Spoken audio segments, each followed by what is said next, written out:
right, let's have a look-see. Let me see if anybody joins. Should be interesting. If nobody joins, that's also fine, because I can have a wonderful time just making some videos. So let's have a wee look here. Let's jump into the good old Eve. I just want to get some music on.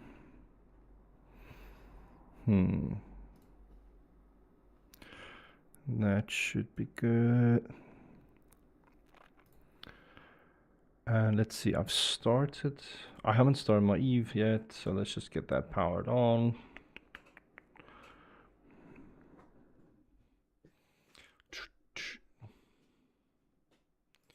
I don't like us doing that. I hope nothing broke. If it did break, that'll be sad.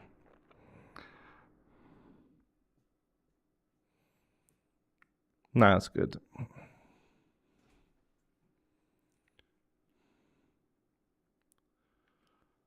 All right. So my main goal is to just kind of continue my MPLS lab from Monday, because it was a fun lab and I actually figured something out which I did off stream to the lab, where I basically fixed the MPLS issue I was seeing before, where the Juniper was hiding the routes or the routes, because I, like a silly person, didn't read properly what was happening in the routing table and just didn't like these Martian routes. So I just updated the loopback addresses for the MikroTiks, and that fixed that layer 3 VPN issue. So that is quite nice. Let me just open up Eve. It seems to be loaded up. And let's see if I can quickly just connect. Oh, I'm on the big screen, so you guys see me chatting instead of doing YouTube things. Let's just do this screen record, and that should fix me up so you guys can actually see me in a little window. There we go. So admin Eve, admin and Eve. Whoa, I don't remember doing that. This looks a bit different. Alright, but let's just resize the little blocks for the customer nodes as well, because that actually showcases it a bit better. So let's start up our nodes so that we can actually see what's going on. I know I need to replace this bottom Juniper because this device is not going to work, because I don't have a trial license for this version, and I saw on the other Juniper when I tried using stuff like VRFs, it doesn't like it. You need a full license to do VRFs. So I'm just going to dismantle this Juniper. I'm going to bring in one of these V routers that Juniper have released. I'm not sure if they allow all the features or what the limitations are. Might be interesting to see. It's just called V router. We can see it's running Junos version 24.2, which is quite new. It's not the latest build, but it's still pretty good. And it's basically a VMX, just a newer image, and it doesn't have the VMX name. So let's just connect that to this bottom P device and boot it up and see what happens. I think this V router takes a while to start up though. I really don't like it, but it's fine. It's one of those things when we emulate networks, although to be fair, even if you emulate it, Juniper is notoriously slow on its booting process. Let's just start all our devices. There we go. Booting up. I'm really just curious to see when the Juniper boots up here. And let me just update the loopback addresses quickly, what I made on these other devices. Why is that MikroTik? Let's see that it actually boot up now, or is it having a fit? Yeah, that's good. It looks good.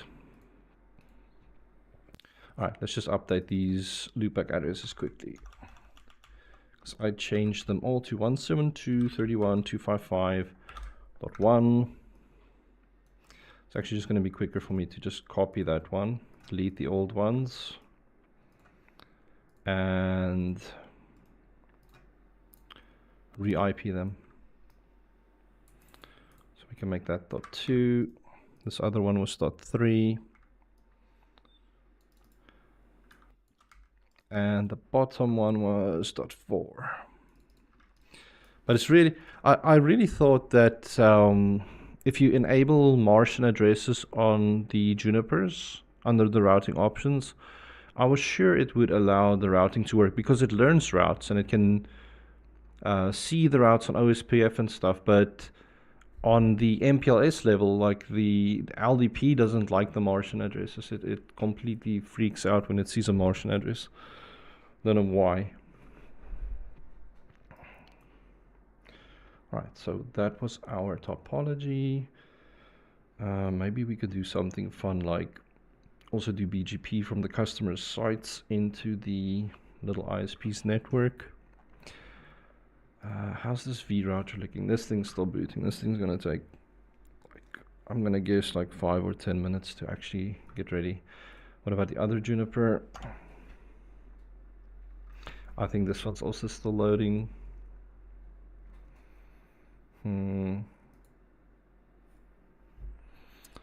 Nothing there.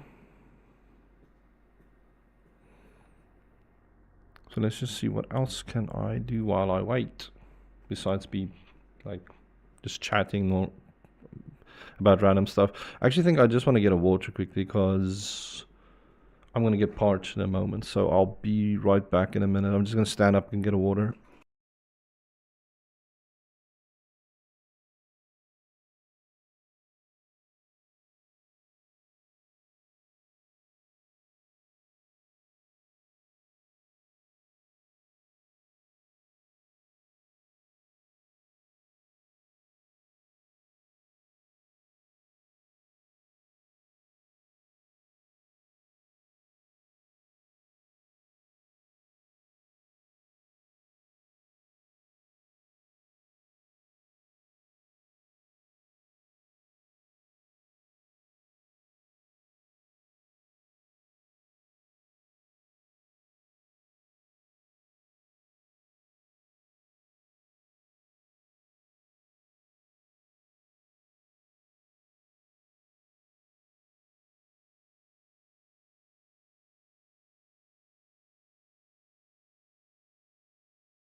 I'm back. So let's see, has these Junipers progressed at all? My top PE is ready. Let's see.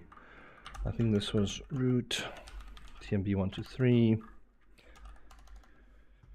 Let's just have a look at these routing tables, or the routing table. Because before I made the Martian address change, although I'm not, but I think the processes and stuff is still busy starting. Just do a show route again. There we go.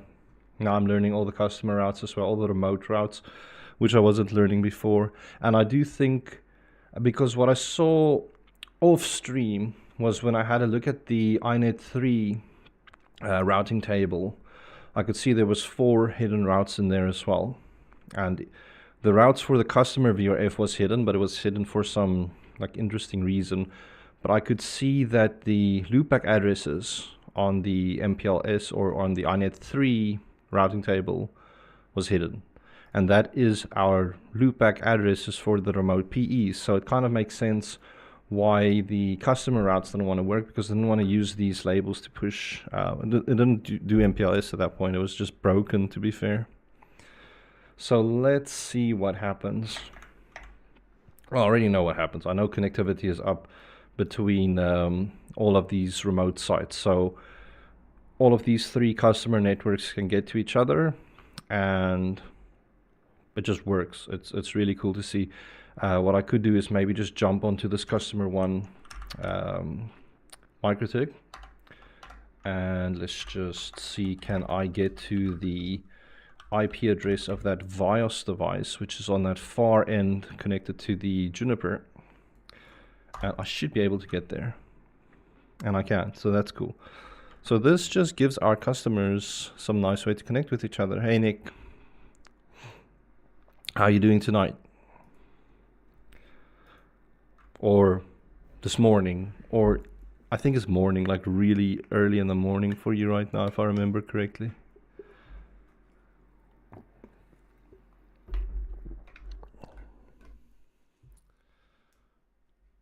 So that was fun to figure out that little issue with the Juniper and the MPLS. Let me just see if this V router has started up yet.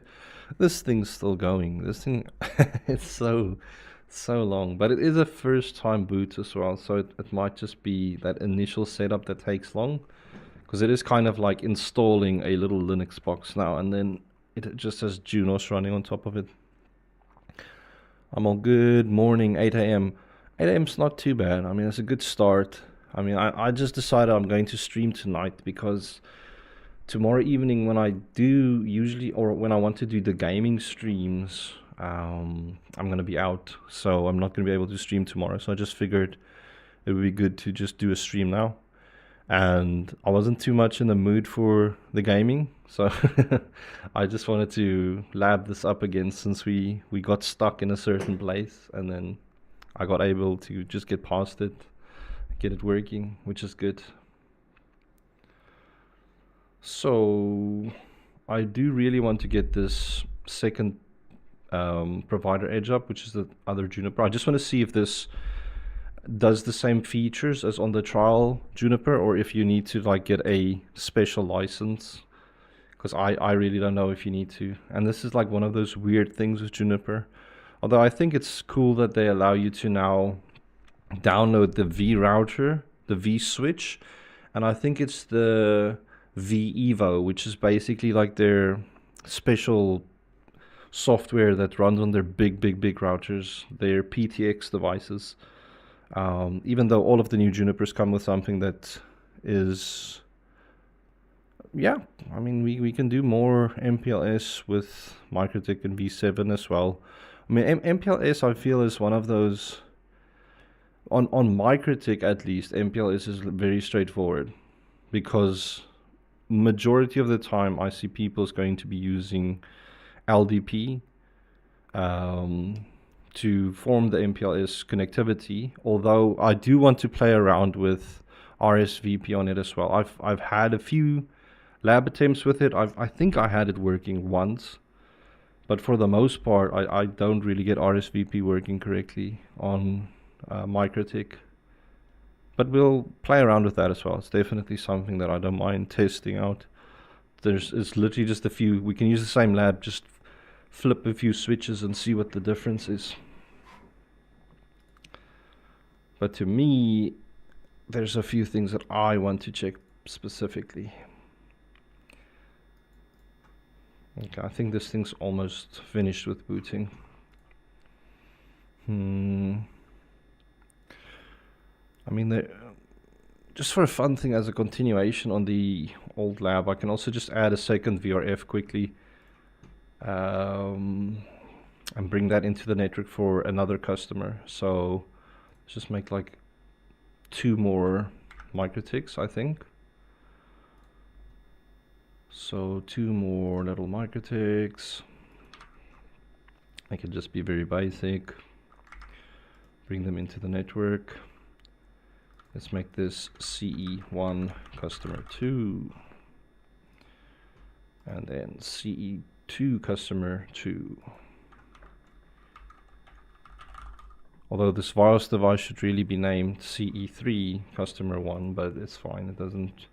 It's just a, you know, it's a site thing, or aesthetic, I think, is the word I'm looking for. My brain's also a bit slow. I had a long day at the office today.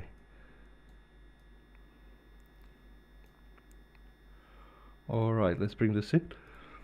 So that can go in here. Just connect Ether 11 for this other MikroTik. Let's maybe make that there.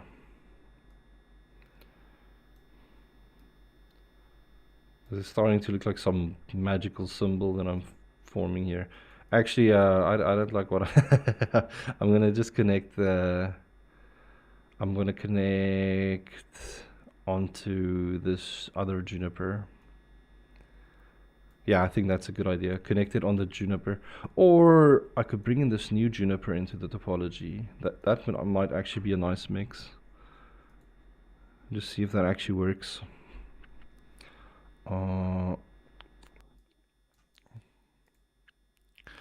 So this is almost online. All right, let's start up our MikroTiks. And let's just add a couple of VPCs as well. 2 of them. I don't really care about their names too much. Let's just grab Ether 2 on both ends.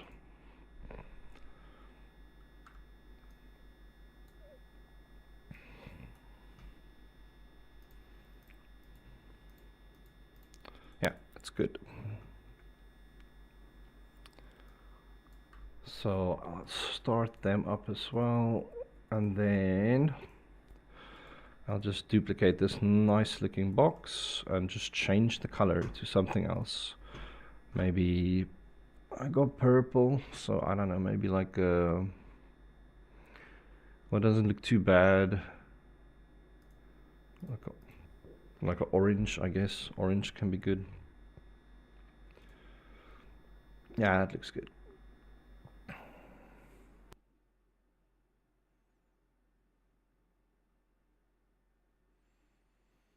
Okay, I might just bring that up a little bit, or bring that link down.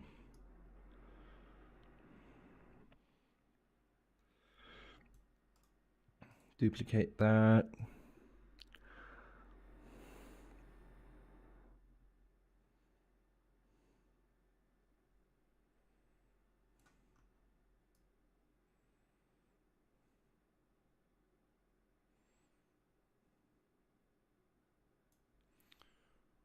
That should be good. Let's just duplicate the networks. Change the color. And just make that orange as well. There you go. Not really the same tone of orange, but it's fine. I do want one site to have an overlapping subnet with the customer one, so it makes sense to what we're actually, if I test, so people can actually see the difference for anybody that like follows along the lab later or just randomly watches. And we can give this another IP, so maybe like 172.18.19.0.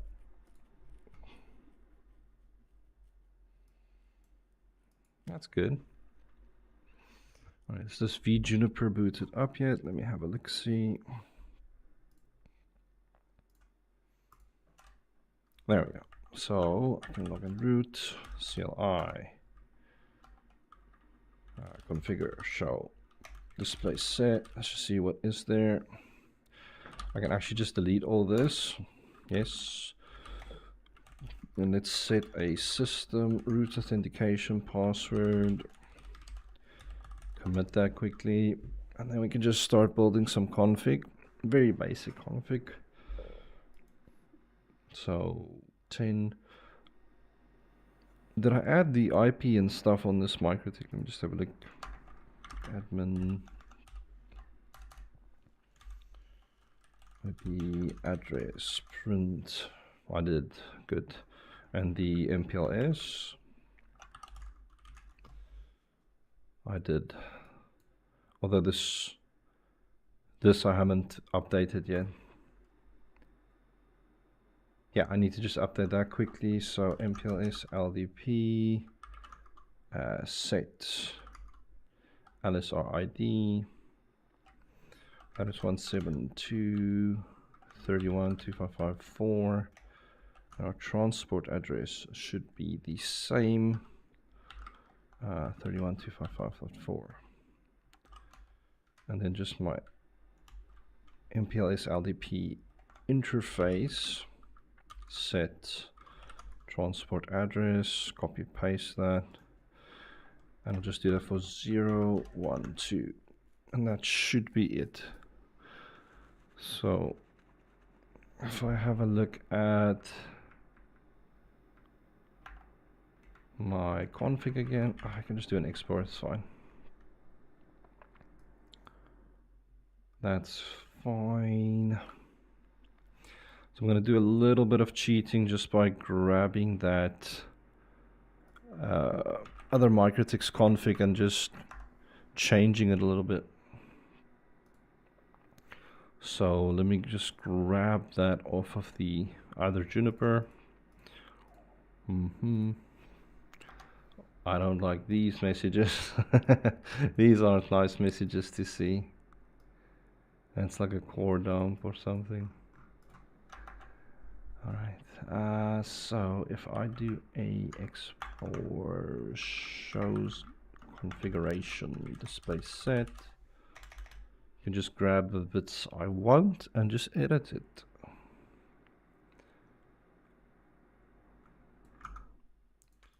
So that should be, I'm just going to close this camera hub thing. The syslog stuff I don't need, the DHCP process stuff I don't need. I need my GE 00 and my 09. I can also give the customer an address. I need my loopback interface details. Just tweak this with that. Actually, the easier thing to do is just to control find this quickly and replace it just like this. So now it will just replace any sources or local addresses with that. Although this new provider edge does not have a customer 1, so I don't need that routing instance, but I can add customer 2 there so long. So and I can also just add that static route for them for 172.18.19.0. 172.18. What did I do? Did I go into full screen mode or something? What is this? I don't know why I do that. 172.18.19.0/24, and our next op. I don't have a next op yet because I haven't defined anything. Let's just set it like that. And then what I can do is just grab one of these IPs, maybe put it there. I've got 4, so I can do 6 next. At least this is a nice and quick setup, since this is a lot of just copy paste work now. I just need to make sure route distinguisher was updated as well. Okay, we're good there. I also did a bit of a policy statement just for a next hop self and a no flow validate on the Juniper. LDP is there. I don't need to do this graceful restart business. That was something else I was testing out as well to see if I could fix the routing issue I saw before. You know, the OSPF traffic engineering I kind of don't need since I'm not using RSVP, but I'm going to leave it on and when we actually do test RSVP, so that's fine.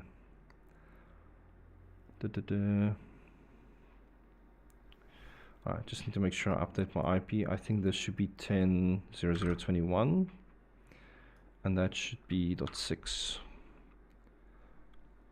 And then my next hop here can be .7.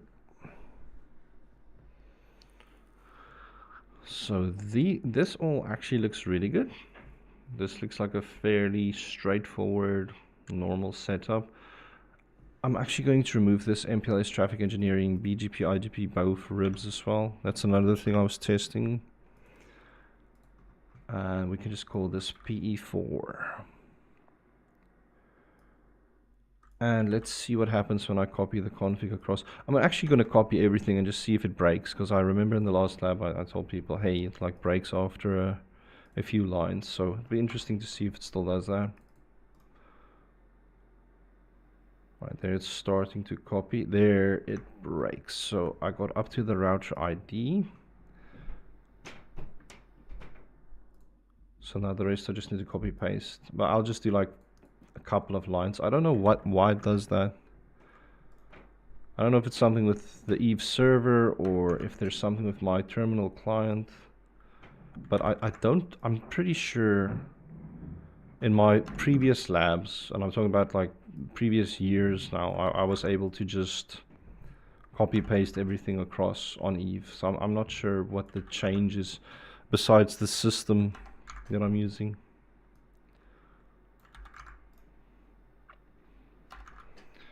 Alright, so we just got our routing instance stuff here. Do I have the... Oh, I've already got the route reflect set as well. That's good. Alright, so that should be my configuration. Show compare. This is all good, so I can just do a commit and quit.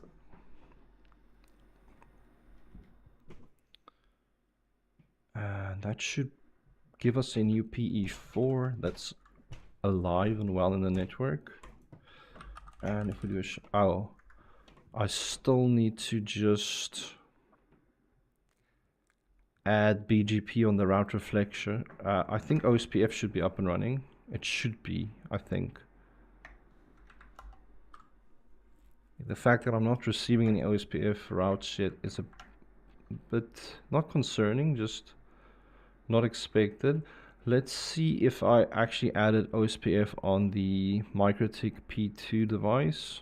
It's here. Where is my OSPF config? I've got Ether 1, 2, and 3. Have I added the IP on the MikroTik yet? Yes, I have. Can I actually ping 10.00.21? No, I can't. And I've got the address on here, I'm sure. 10.00.21. Yeah. Let's go on here, and it is Ether 3. So it might just be a cable issue with Eve, since Eve sometimes gets a bit finicky. So let me just delete the cable, add it back, and let's see if that fixes it. G000 on Ether 3. So that starts that up again. Let's just see, can I ping from the MikroTik? No, I can't. Oh, that's interesting. So it's not a cable issue. Show int GE000.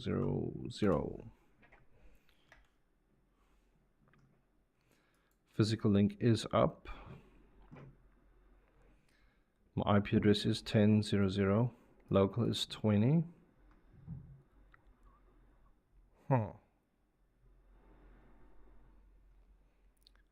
That is a strange one. Let me jump onto Winbox quickly. I'm just gonna connect onto that P2 device. Admin blank connect to ROM on P2. So what do we have here? What's happening? .20 on Ether 3, which is fine.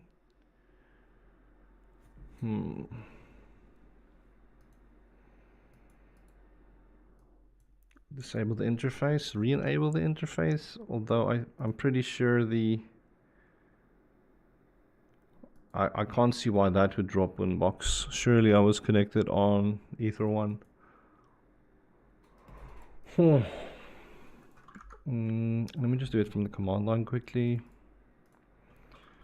interface print interface enable to.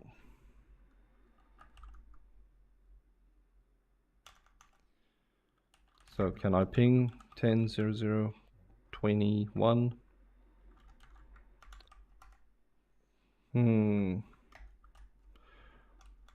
That's a bit weird. Let's try this. This is also just like a temp test. So what I could do is just patch that on Ether 4 from the MikroTik onto GE001.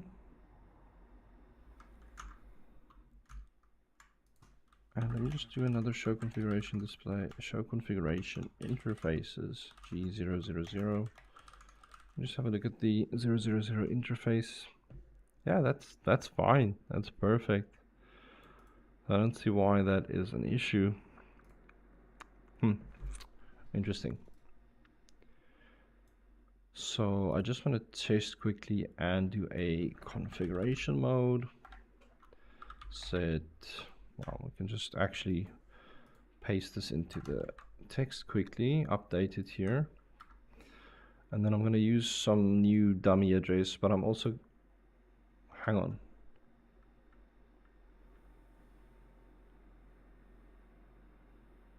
I think I see the mistake.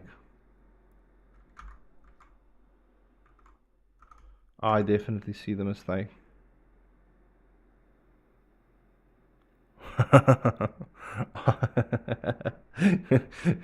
So I forgot that when I configured the top part of the lab, I used /30s, and I configured this as a /31, and I don't think that falls in that /31, so I think this is where our break is coming in. So this is actually a quick fix. All that I need to do is do a rename interface, unit 0, family inet address. I could have just copied the whole thing, to address show compare, and that should fix that one portion. And then if I go down to my P2,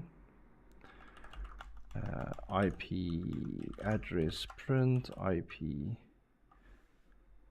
Here I see I did make that a /31, so that's good. All right, so let's see, can I actually ping across now? Ping 10.0.0.21. All right, so maybe I was wrong. Maybe that was not the root cause. All right, so let's try the other thing that I wanted to do, and that was just grab that address, and I'm going to make it a /30 now. So let's do that as a /30, and that was 001, and let's just do 1.2. Configure that, commit and quit that, and let's just jump on the MikroTik IP address, add address 10.0.0.11/30 on Ether 4. And can I ping that one too? All right, so,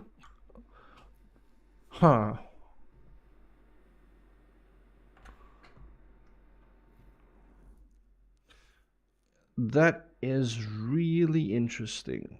Really interesting. It's a bit of a toughie.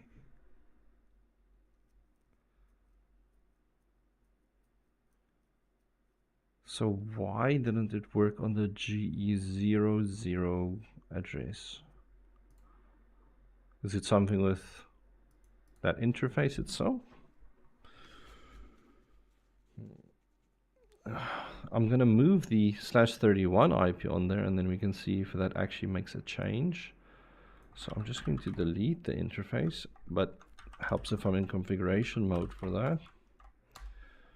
And then I can do a set interfaces. I'm just going to bind that as a secondary IP. So that was 00.21/31. And then I can do the same here. Well, I could maybe just... That's weird. It's like Winbox. I'm not sure if you can see that. It kind of just froze. And now it just exited on its own. But this is the new beta version, so it's kind of expected that we're going to run into issues. Let's have a look, see. PE2, now it's P2 I want to connect onto. And then from our P2, what do we have here? We've got an IP address. So I just want to bind this to Ether 4 quickly. And let me see, can I ping across? Just open a terminal from here, ping 10.00.21. Oh. Alright, so that's a very interesting mystery. So either something is wrong on the Ether 3 interface or on this GE00 interface, and the quickest way to figure that out is if I just delete the connection. Well, I'm going to delete both connections. Then I'm just going to connect GE001 onto Ether 3 and move that IP address back to Ether 3. And if it starts responding,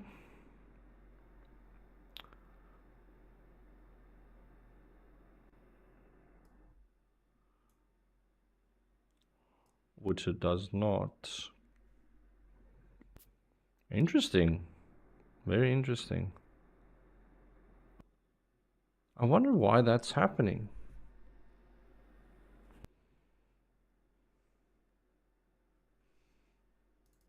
And then all that I'm going to do now is just move it back to Ether 4. And then I'm just going to move this cable to the G000, and then something might be scuffed on the MikroTik. How interesting. So I think I said I need to put that on 4, put that on 0. And then on this V router, I might just be able to do a rollback. Let me just do a show compare. Yeah, commit and quit. So that's another cool, nice feature in Juniper where you can just roll back to previous configuration states. If I do like a rollback configuration and we do a rollback, just question mark that, you can see like previous times you've configured and saved that config. You can kind of like name them if you wanted to or make comments and then roll back to a previous state quite easily, which is really handy, I must say. And the fact that it's like in a separate running configuration mode, it's just so much smoother to do these things. So I want to see, can I ping 10.00.20? Alright, so mystery solved. Whatever port is on the whatever is happening on Ether 3 on the MikroTik, it's not happy. Which is not cool. I did not expect that to happen. It's weird because it's a virtual lab, right? So that should not be the case. I mean, I might even feel safer or better if I just delete the node and create a new one. It could also be maybe a bug with the release candidate build that I'm using. But it's funny because these other MikroTiks, their Ether 3 interfaces are running and working. I hope.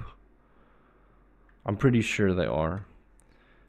But let's just quickly have a look and see if this V router, is it actually learning routes? Oh, it won't, because the OSPF still won't be connected, because I don't have anything configured on this Ether 4 interface. So let's just quickly do that.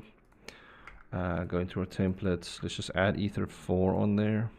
So Ether 4 for the OSPF at least. And then inside our MPLS, I can just add a new one for Ether 4. Add our transport address, 255.4. And let's just have a look, see my OSPF has come up, which is great. And I've got a customer to INET, which is great. Okay, but that's just locally on the node itself, so it's not like the most impressive thing, but it's good. It's good that I see all of these routes. Let me just quickly add a BGP from the route reflector to this new node so that it can actually start learning reflected routes. So I really wish MikroTik brings back the copy option from Winbox. It used to be so nice to just, is it not maybe here somewhere? Is this not it? It is it. They need to make that more clear. that was, I mean, I can see if I look closely, there's the icon for copy, but I think personally either put the words there, copy as well, or just add a copy button like it used to be. I think that is for me the confusion, because there used to be a copy button and now it's just missing. Anyways, that's just me griping about stuff that doesn't really matter. So I'll just add 254, which is the second node, and then I can just, what was my naming convention? P1 to PE. So I can just make this P1 to PE4. Can apply this. Well, I can just hit OK as well. So somebody that was watching some of the videos on the main channel is like, why do you click apply and then you click OK? You could just click OK, don't you know? Are you an idiot?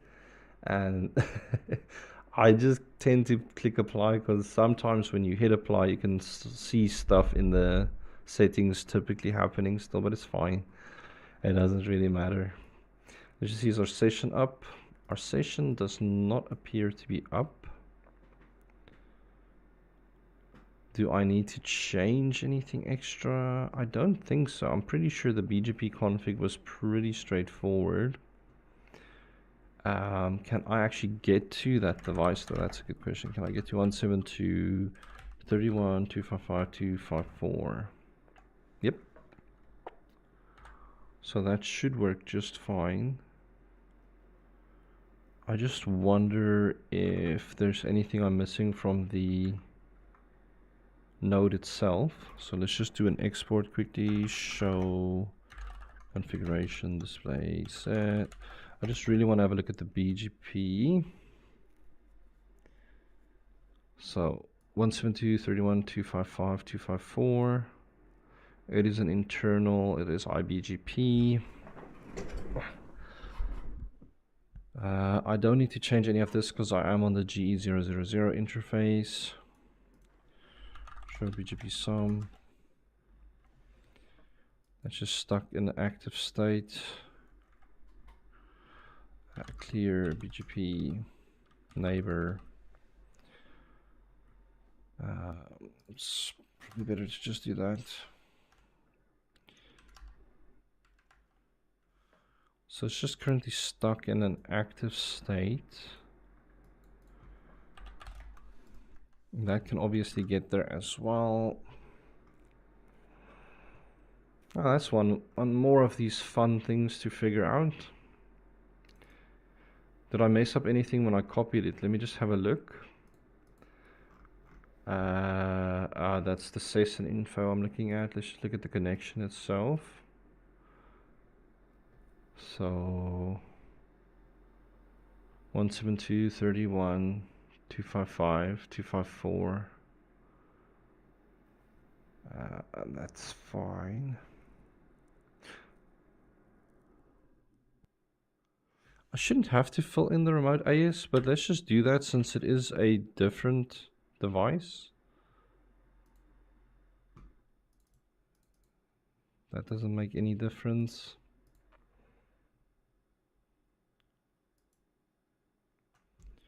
Disable, enable. No.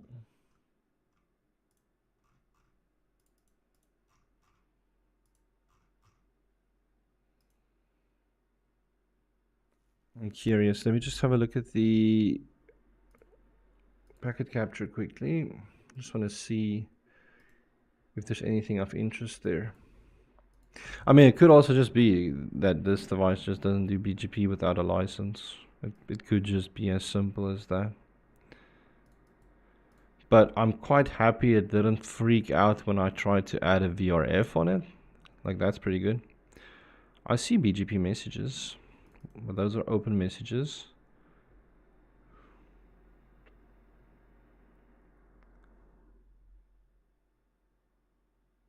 All right, let's just have a look here. What is happening? Those are my OSPF messages.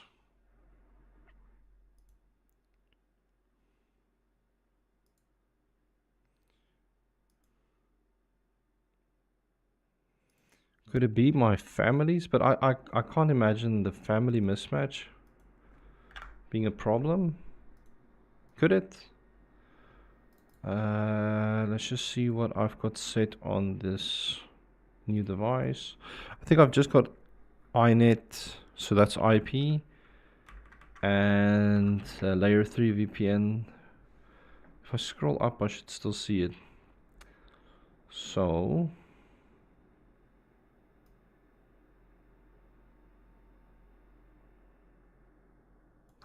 I think I missed some of the configuration, to be honest. Show configuration, display set, match, BGP. Yeah, I think I missed some stuff. There's some stuff missing here. Okay, that's why it's broken, because I'm missing some stuff. Alright, let's just add them quickly. Maybe I spazzed out while I was copying the config across, but I was pretty sure it didn't break there. Alright, so we got that.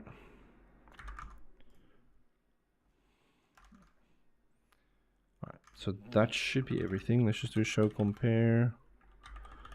Alright, so we've added the families and we've added our peer AS. Show BGP summary. Now it's established. Okay, so it was just some missing BGP config on the Juniper that I didn't bring across correctly. Well, that's fabulous. So let's close that.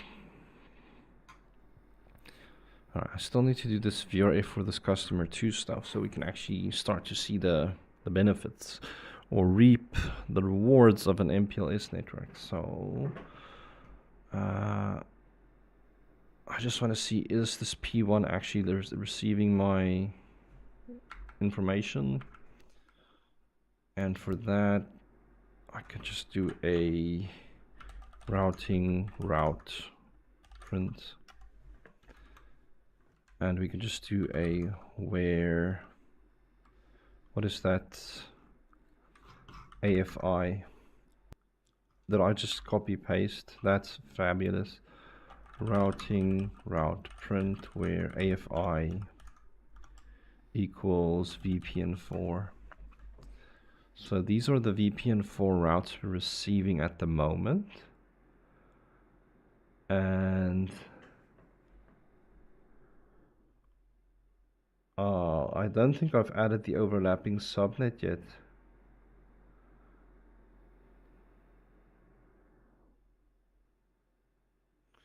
Because there I see the route for the customer 2's bottom side, which is good, which is what we want. Let's just go back down again and just add the config for this other PE quickly.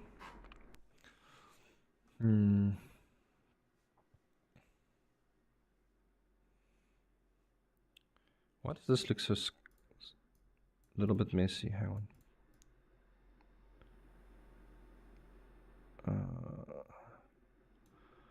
It's probably just the amount of connections on it. It's fine. Okay, that's fine. So PE1, we just want to add some config on, and this might also just be a slight copy paste. And it's so nice that I figured out where the copy button is on MarketTick. How cool is that? So let's just connect onto this as admin blank. Wrong option. Very much the wrong option. So let's just get into PE1. And then from PE1, I can go into my IP addresses. No, it's not IP address. I just want to go into the routing BGP really. And here I can see I've got this VPN BGP, which I should just be able to copy. And my route distinguisher, I'm pretty sure this is the only thing that I need to update is my route targets for the customer. So I might do an import export for what did I do on the other side? Let's just check this vRouter quickly. Show configuration routing well, I could just do it like that and we'll see it in that other file or the other format. I want to update that. I want to change that. So configuration, set routing instances, customer 2. And this is where I can make the VRF target colon 65000 colon 2. That's the target I want to use.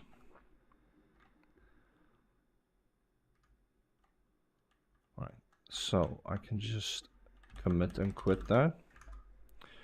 And then I'm just going to use colon 2 for my other side as well.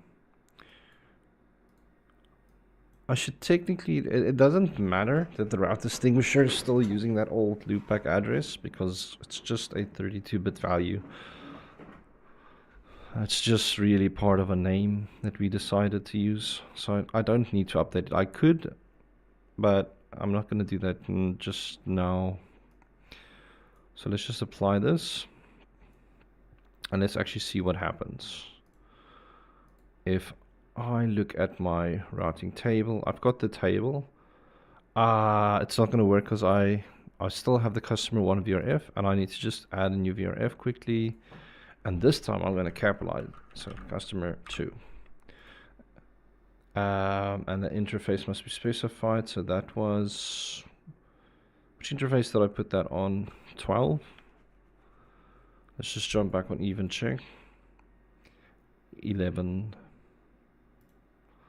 So ether 11, I can make part of customer 2. And customer 1, I'm just going to capitalize. And I'm pretty sure it should just do that automatically on the VRF VPN stuff. Okay, let's just take the bottom one. That is for the customer 2. And let's just update the VRF to the customer 2 VRF. And that should really be it, I think. So what I could do is just add my route for the customer 2 VRF. I'm already learning the remote routes, which is very good. I think I haven't added the addresses and stuff here yet, so let's just do that quickly. And this is a fun little app. So we can just 8 that. So 8, 9, that's good.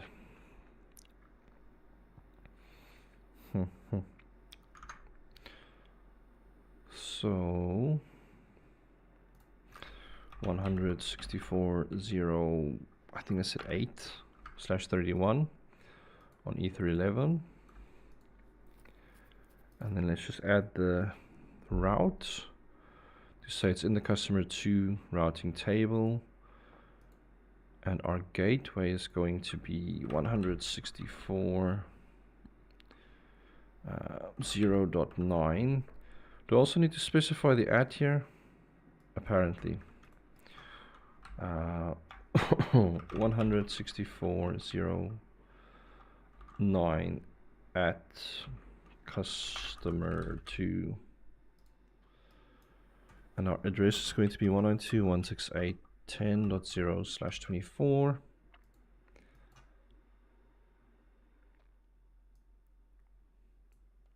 Which is fine. So we're learning that route. So I just need to configure the CEs quickly, which should be a fairly straightforward and quick thing to do. So let's just jump onto this customer edge 1, admin blank, no, cancel, system identity set name, C1, C1, C2. And then we can do a IP address, add address 164.09/31 on my ether 1. And then 192.168.10.1/24 on my ether 2. And then IP DHCP server setup on ether 2. Just do a quick setup there. And I'll do the same thing on the remote end. Admin blank, no, cancel that, system identity set name, C2, IP address add address equals 164.0, what was that, .7/31 on ether 1. I also need to add routes out, which I'll do just now. Then IP DHCP server setup on ether 2. All right, and let's just add our routes out quickly. IP route add destination, a default gateway, and my gateway is 164.0.6. And then the other side was, what was that? .9. Yeah, so what we can do is just IP route add destination is 0000/0 with our gateway being 164.0.8. All right, that looks good. Let's see, do the quick test. Let's see, can I ping out? So ping, what was it, 172.18.19.1.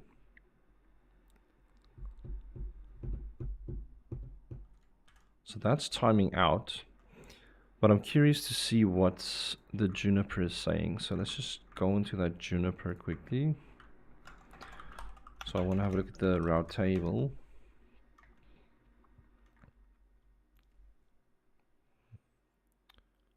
So this is definitely not receiving the other routes. It's got one hidden route. So I wonder if that other stuff that I deleted earlier, maybe one of those extra settings was actually helping it. Is there anything in the INET 3 that's missing? Show route table INET 3.0.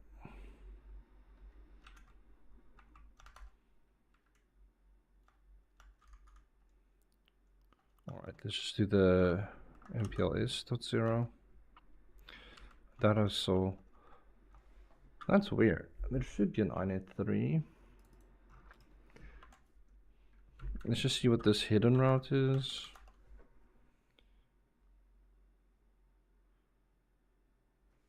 Maybe there is something else I need to add.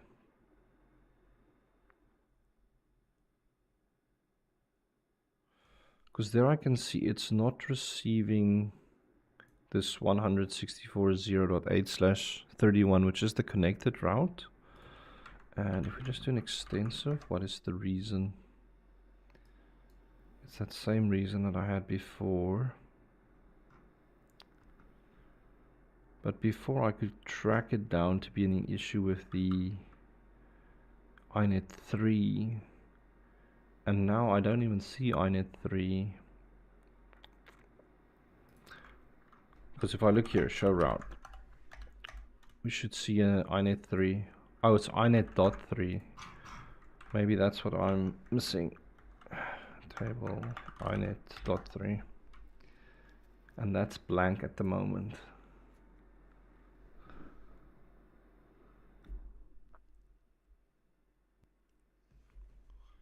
So let me just quickly have a show configuration display set.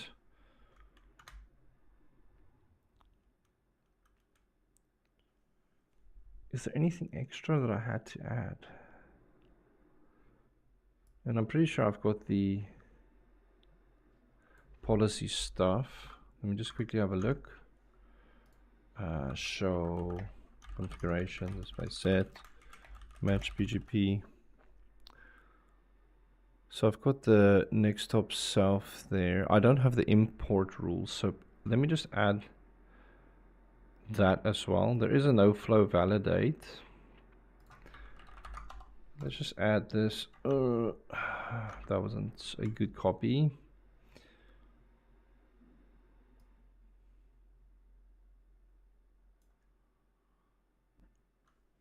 But I don't have it here either.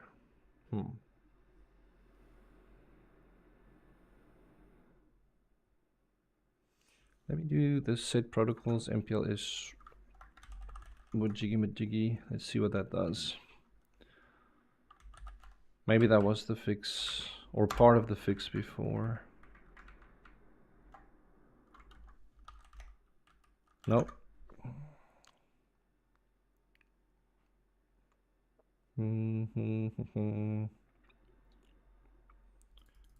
It definitely didn't have anything to do with the LDP and graceful restart.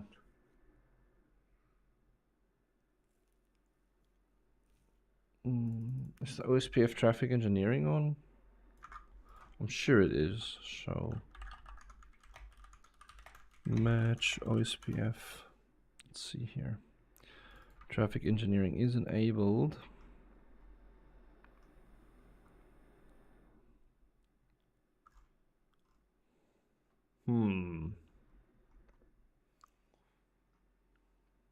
I'm pretty sure it's because I'm not seeing stuff in that inet.3 table. How's my LDP look? Show LDP neighbor. I don't have LDP running. Show LDP interface.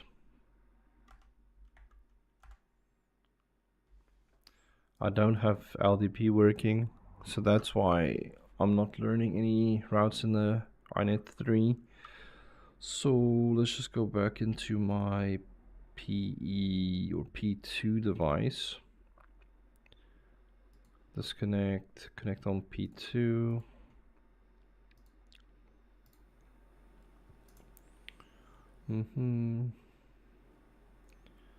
So, I want to have a look at the MPLS.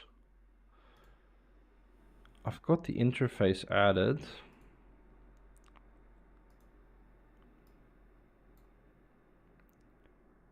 What is that? Passive wait.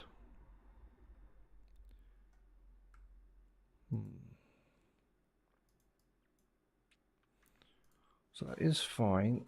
I mean, I've just moved that cable to Ether 4. I mean, removing that, it won't do anything. That's not like the issue.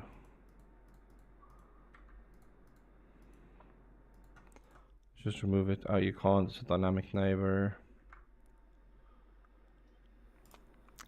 I'm just gonna stop the MikroTik and boot it up again, since that's the quickest device to just do that with. And let me go back onto the vRouter. Configuration, display set, match LDP. So it's definitely been enabled. And I'm pretty sure I don't have any.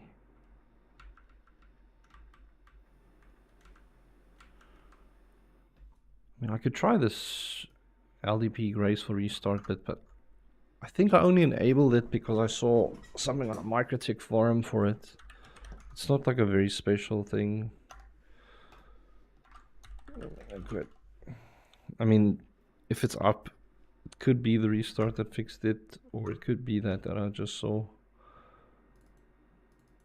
I don't like that the session is like taking so long.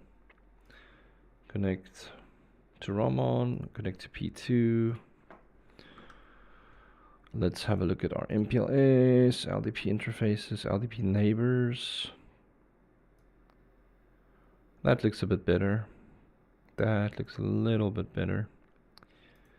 So now I am seeing that, and if I go on to here, there's our LDP, and if I do a look at my show routes now, I should see my INET3 table. There we go. This is what we wanted to see. And that's all active. And now the customer 2 is learning some routes, which is perfect. I'm not learning that static route though from the remote PE. So I just want to check that out quickly. I just want to connect back onto PE1. Admin. Let's add connect to Ramon, PE1. So why is it not accepting that route? Let me just see if the route is actually showing that it's good. So 192.168.10.0/24, which is what I want to do. And if I go on to my, so it's definitely there at customer 2. If I look at my, what was that thing? Routing, BGP VPN customer 2. I am redistributing connected routes as well. Let me just disable that for a second and re-enable it. And then I might have to have a look at the route reflector and see if it sees anything that it doesn't like.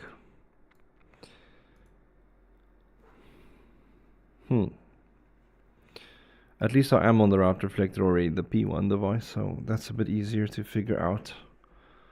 So if I look at the routing route print, and we can just do a where AFI equals VPN4.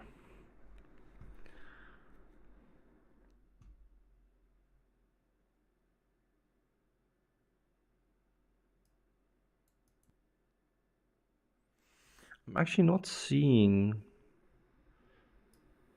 that 10 route, because I could also do a and where and destination address equals 192.168, what is it, 10.0.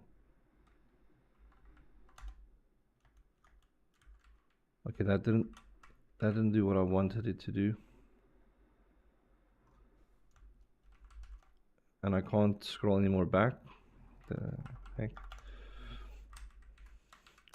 Okay, so I'm only learning 192.168.10.0.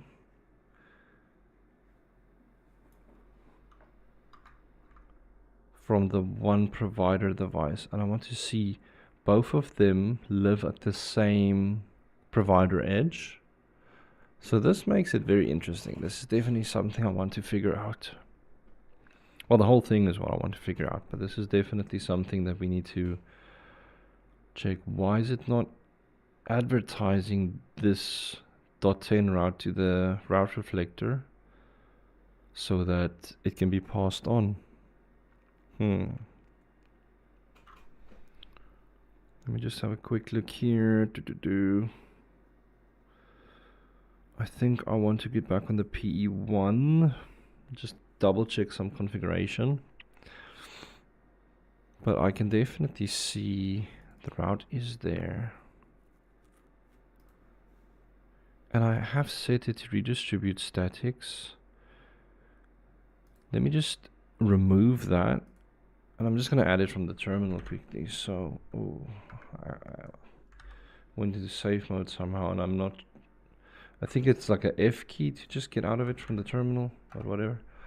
So IP route print IP route set or IP route add destination 192.168.10.0/24 routing table, and this is going to be for our customer 2, and our gateway is going to be 164.0.9,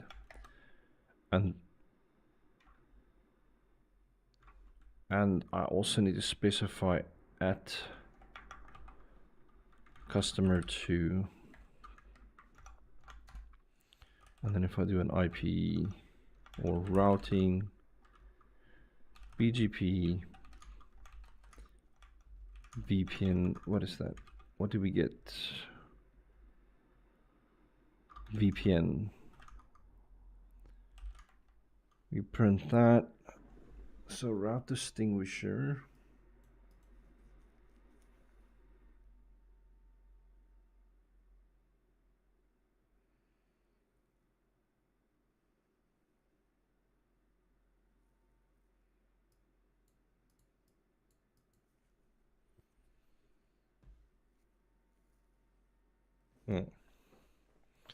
That is quite interesting. Customer one per VRF, that's fine. Our exports look fine to me.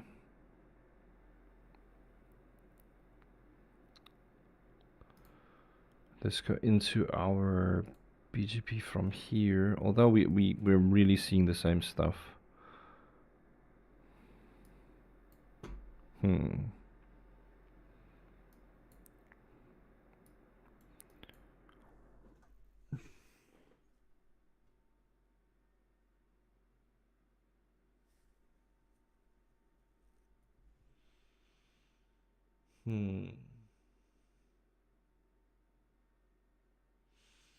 I mean, it is distributing the connected route.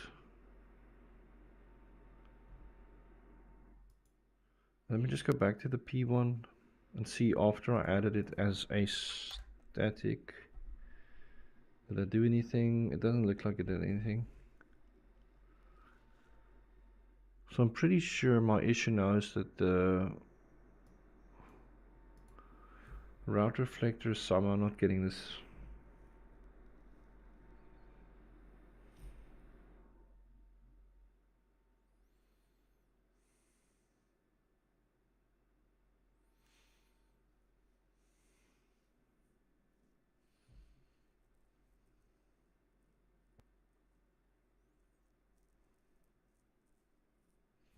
Let me try something else. Instead of using the same route distinguisher, let's just tweak that. So we can use the same node, but let's just set this as .2 or whatever.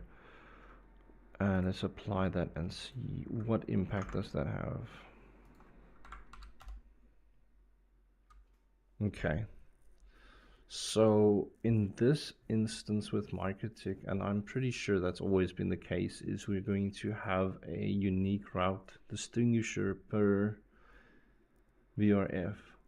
Although I've seen on Juniper setups that you can use the same route distinguisher for the node, so you can use the ASN with your loopback address as the route distinguisher ID, and then you can just import and export whatever the customer targets are. All right, well, that's a good little learning experience for me at least. So let's see if I go into the vRouter now, am I learning that route for, and we can just look at that customer table. So table customer 2, I am. Okay. So we can actually see we can reach 192.168.10.0. And if I go to that CE now, and this was timing out earlier, if I up arrow that and hit enter, oh, I'm getting TTL expired. So there's some type of loop happening now.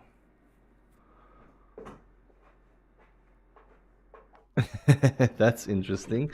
It's just a quick, I wonder will it show me if I do a trace route, what it's seeing, trace route. 172.18.19.1. Nice. You gotta love it when you see a nice little loop. Hey, pal, you are catching me early since tomorrow's stream for the gaming isn't gonna happen because I'm actually going out of town for the evening, so the stream will be missed. So I just decided to have like a little sub stream tonight to make up for that. And then Monday will still just be like a continuation again. But we got the lab working. I just quickly want to explain for some of the other viewers that just tuned in. So we've got the MPLS stuff working on the Junipers now as well. From the last lab, our issue was actually that the Juniper didn't like the Martian addresses. It didn't like the 1920 addresses for the rest of the MicroTik devices. So it didn't want to use that for the MPLS forwarding. So after I just updated that to use this new range, that fixed that MPLS issue. So all of these purple sites can communicate with each other quite fine. And then I brought in a new customer, which is this orange VRF almost. So think of that as a customer too. And we've been troubleshooting some stuff, but I was not able to sort out the VPN connectivity for the customer two sites, but we just ran into a routing loop, which is an awesome thing to try and just debug or figure out. So if I look at my topology, I think I just saw it on a PuTTY session from the customer edge device. So from this customer or customer edge 1, customer 2 device, if I'm trying to get to this customer edge 2 dash customer 2 device, it's like looping somewhere. And to me, it looks like it's looping between, what was it, 6 and 7? 6 and 7, where was that?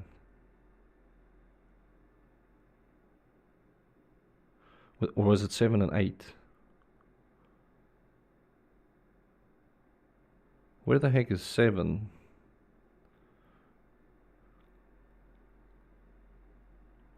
Why would it traverse over this link? That is freaking trippy. Okay. Okay, that's pretty cool. Let me just go to the trace itself. Because there, oh, it's 7 and 6. So between 7 and 6, it's looping. So 7.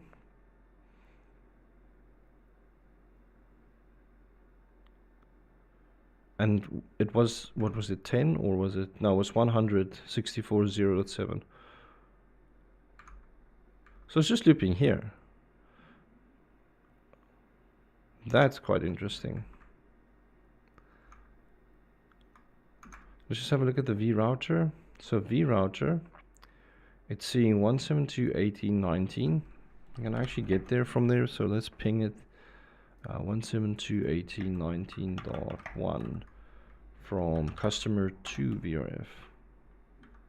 No.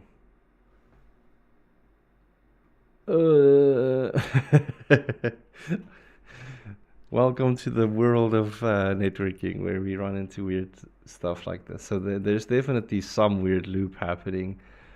Because right now, did I use the right IP? That is actually the question. So .6 should be this side, .7 should be that side, right? So I've routed the customer prefix to 164.0.7 via GE009, which is fine. Can I actually get to that IP? I should, since we're actually receiving packets back from it. So if I do customer 2, yeah, so that works fine. So did I maybe mess something up on that customer edge? I doubt it. I mean, there's not really anything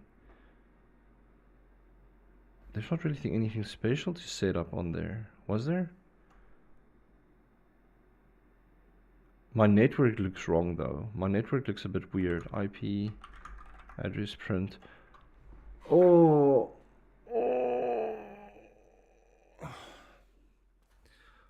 Alright, so I see why it was looping, because I haven't added the IP address on the network yet. I thought I did, and this is the great thing about assumptions. So all that I need to do is add, what was it, 172.18.19.1 on my Ether2. And that should actually fix it. If I go back to that device where it was looping before, it shouldn't even be looping, it should just get there. Then we can see it just gets there now. And it makes sense why it was looping, because it was literally forwarding it from the Juniper to the MarketTick, and the MarketTick looks at its lookup table or routing table, and it's only got that one directly connected route. And since I've added a static route, I was just like, okay, I don't know where this is, so I'm just going to send it back to the other router.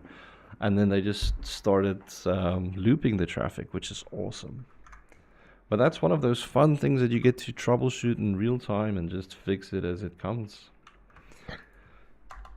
Awesome. It's nice to be able to visualize it though. If you see the topology in front of you like this, it makes it so much easier to troubleshoot things, because you kind of can follow. You're really like, oh, there's .sim and there's this, instead of tracking things down through terminal windows, which is always a little more time consuming.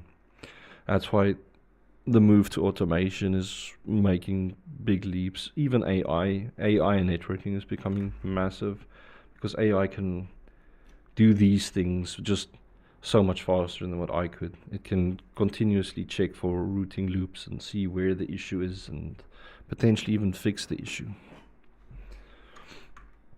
Alright, so let's just quickly do an IP HTTP server. Let's just do a setup on the Ether2 for that as well. Ether2. And now the cool bit is, if I do an IP DHCP, that works. On the other side, IP DHCP.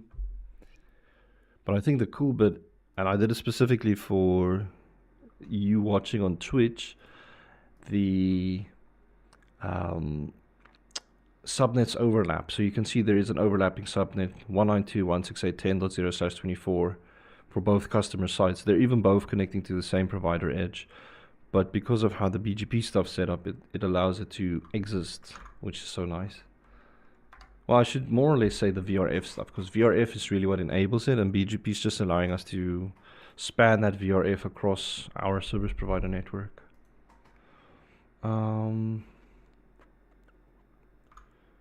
I just wanted to see if these PCs can ping each other. So ping, what was it, 172.18.19. The other one should also be 254. Nice, I can. And now the question is, can this customer 2 device in this 192.168.10.0 network get to any of the other things, like 192.168.30.0? So if I do a ping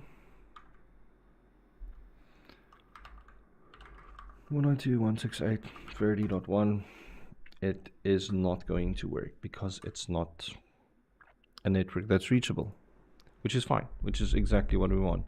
So now only the purple sites can talk to each other, and only the orange sites can talk to each other. If you think about it, if you really think about it, like VRFs is kind of like the same thing what VLANs do, just on a routing level. So you're able to group different prefixes into the same table. And you can think of those prefixes in VLAN terminology like each port. So you can basically isolate networks from each other, which is really cool. All right, but that looks really, really nice. I like what we've figured out here. And I like that this V router, it's actually not that bad.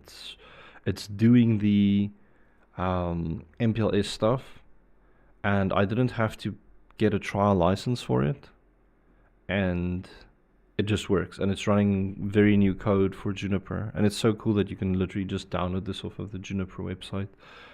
Where was it? Let me just find it quickly. I've got like X open here as well where I posted something earlier. So let me just quickly jump onto, what is it, Juniper site, juniper.net. The only downside is you kind of need to request a login for it, which is weird. I mean, it's fine. I understand, like, it's normal for any business to have like some login portal. But when you sign up for Juniper, it feels a little bit different. You like need to specify which company you're from, and sometimes you need to wait like 24 hours before their staff allows you access. All right, I'm actually not gonna fiddle around on their site too much now,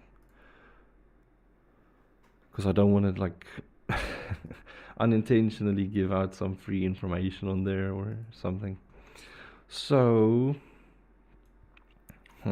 what else can we do? There's so much to do.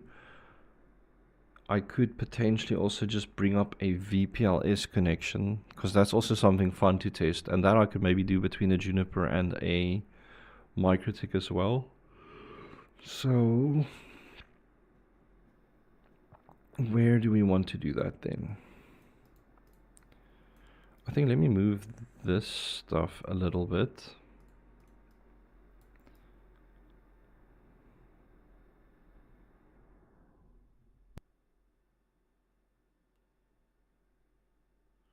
I actually liked where it was in the beginning, but since I want to add a few more VPLS stuff, it's gonna make this a bit more interesting. But one question, but I need a Juniper out reflector to test what I want to see.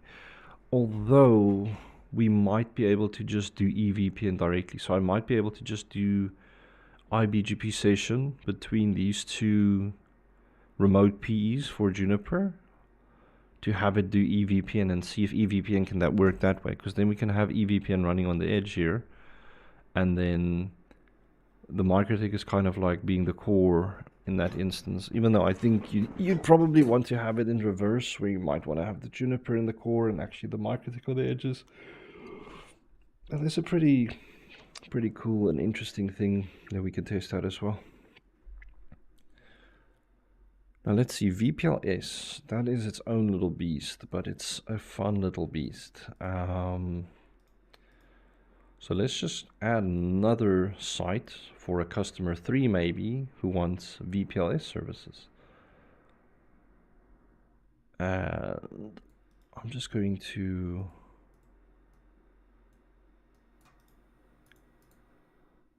change the color of this box, make it something else. So we've got orange, we've got purple. Blue is pretty basic, but it's nice as well. So we can do blue. And what I'm going to do is add another box. But I'm kind of going to keep them almost like they're overlapped, because when you think about it, VPLS is really just spanning layer 2 services across, right? So it's like running a pseudo wire. It's like running an invisible cable from one end to the other end. And then customers can just kind of have their layer 2 stuff run over there. So you could provide them with some VLANs, or they can do their own VLANs and their own IP addresses. It's just a very fancy and nice thing to do. So let's put it there somewhere. And then I can potentially add 2 more MikroTiks. That's not a MikroTik, that's just a virtual PC. So let's add 2 more MikroTiks. And put one there, put one there.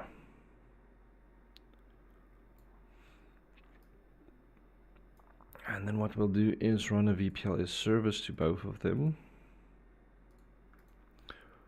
But I'm just going to run one from the Juniper and one from a MikroTik.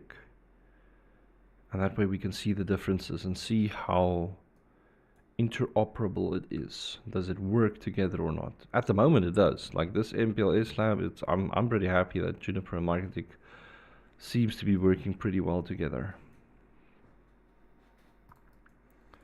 So that ether 1 can go into ether 11. Yawn.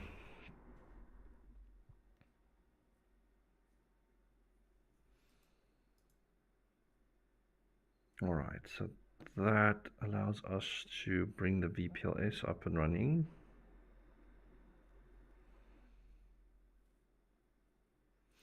I wonder if we could test it.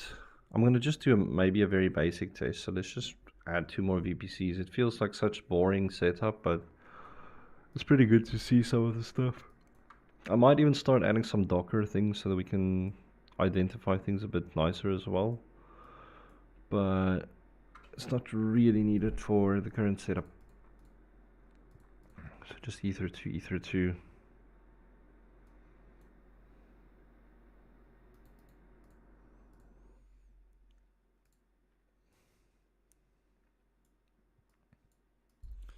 All right, so what we could do is start up these microtics.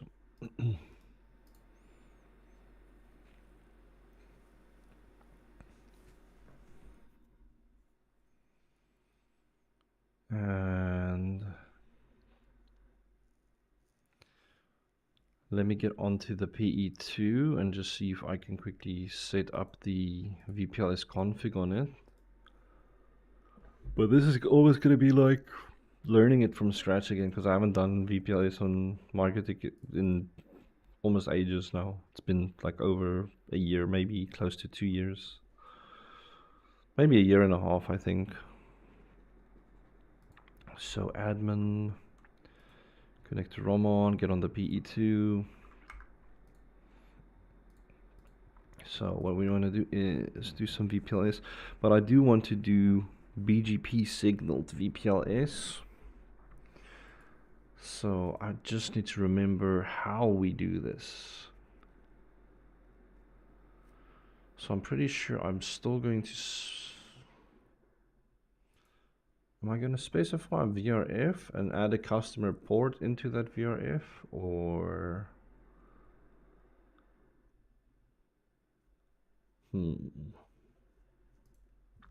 Let's do this. For the route distinguisher, I'm just going to update the route distinguisher, make it 172.31.255. What was this? 2? I think this was .3.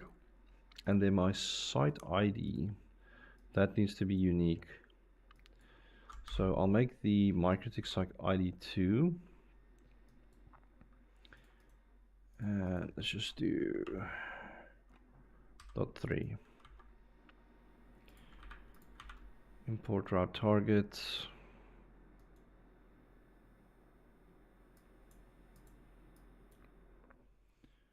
So what I could do is... I'm not going to do any of that. I do need to add a bridge though. Let's just apply the base config. Let me just add a bridge. And then this bridge, I need to just assign, I think it was ether 11, or which one was it? Yeah, ether 11 onto the bridge. And then if I go back to our VPLS, I could just bridge that with bridge 1. Let's apply that.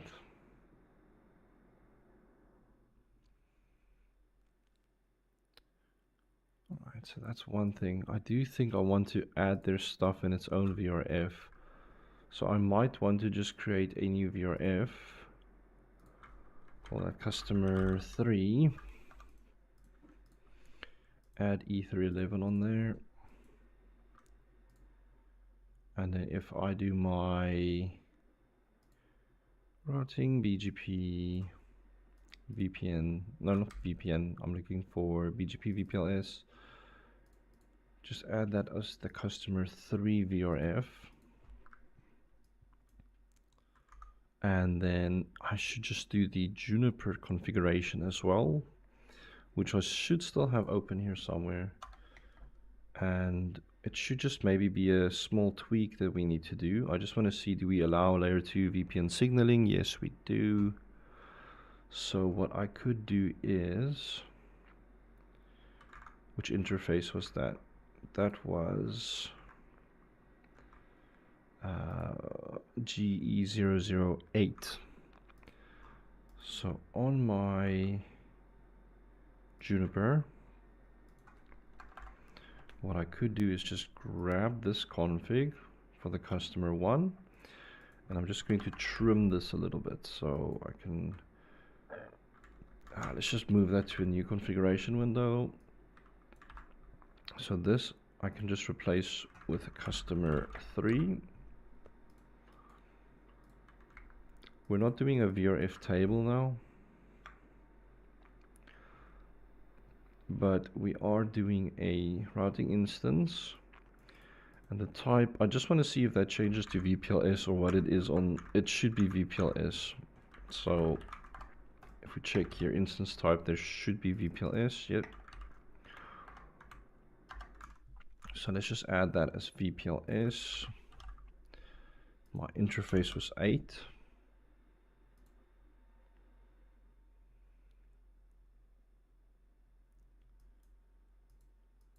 And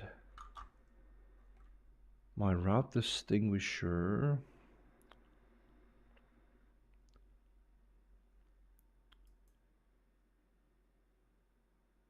let's do the VRF route target was 6.5, make that 3. Just wondering how I want to update this route distinguisher as well. Let me just update it anyways, just in case. We don't need to add a static route. So let me just add these bits. Show compare, check, commit and quit. And I just want to see, do we have basic VPLS connectivity? Show VPLS connections. Status, no.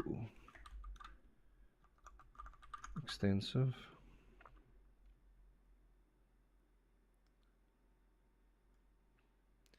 There's definitely something I'm missing with the VPLS. Let me just jump onto the docs quickly.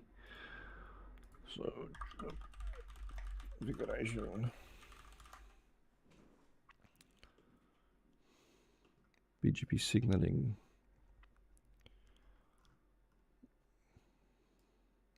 Oh, I do think I don't have the right address family on the interface, but that's fine.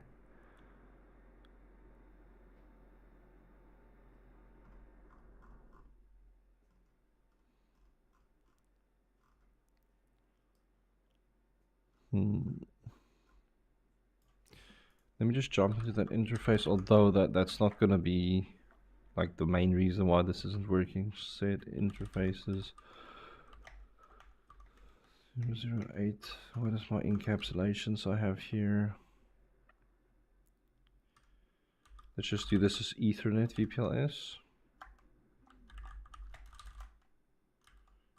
Check.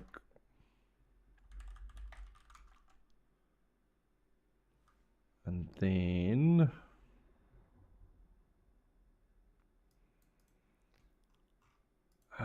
show configuration, display set, match VPLS.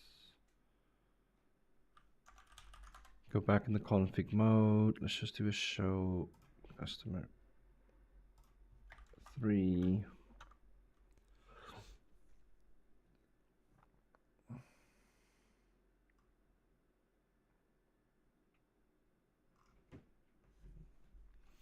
Let's just edit it. Edit routing instances, customer 3, customer 3.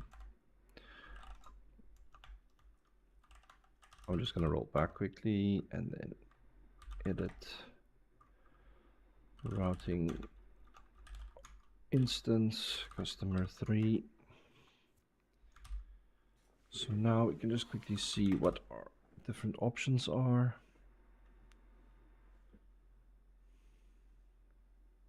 Oh, I haven't set a site ID and all that stuff yet. So let's do that. Set, what is it? Protocols, protocols, VPLS. So what we want is we want to specify a site name. I could make this maybe PE3 site.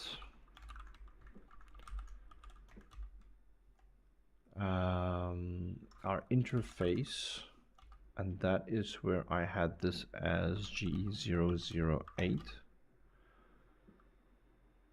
And is there anything else that I want to add? No.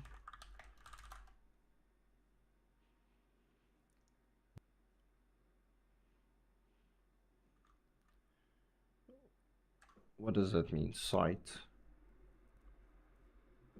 Oh, okay. I see what it means. The site ID I haven't set. So site. And where is the site identifier? I think I said the MikroTik was 2, so this should be 1.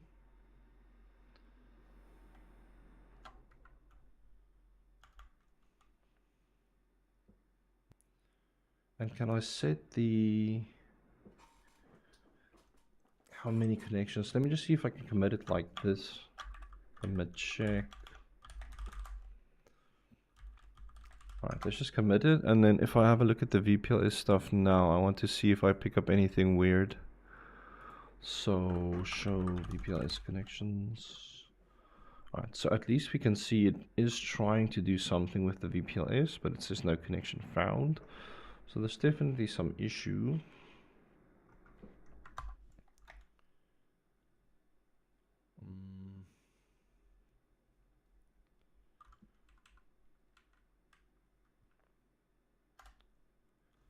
Okay, so we've got our instance type as VPLS, we've got a site identifier. I think we can set a site range as well, but I'm pretty sure it can connect without the site range. Protocols, VPLS.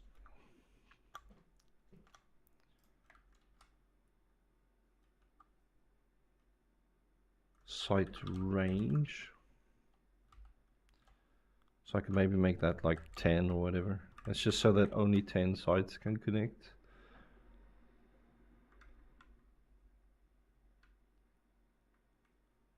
Alright, so if I just quit, and then I see my VPLS is still down.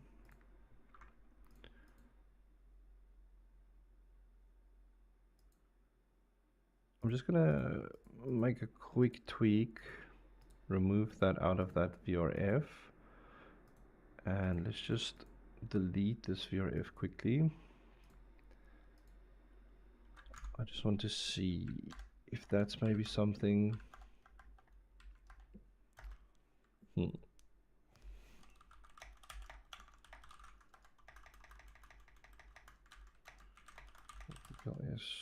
Otherwise I need to do a little bit of debugging, but I'm curious, are we actually seeing anything being attempted or being made? So I could potentially just do a capture quickly against 0, 0, since I know that should be going over the MPLS down to PE2. So let's have a look-see.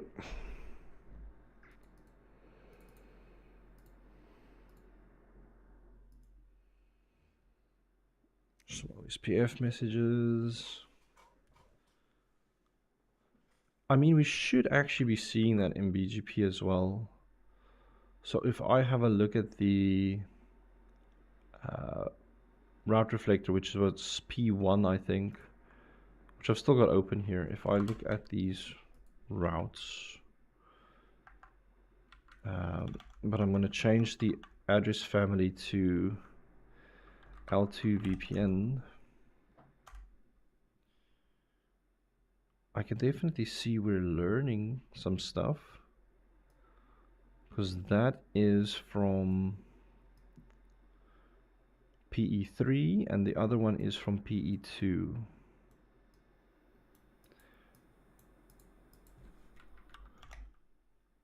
print detail.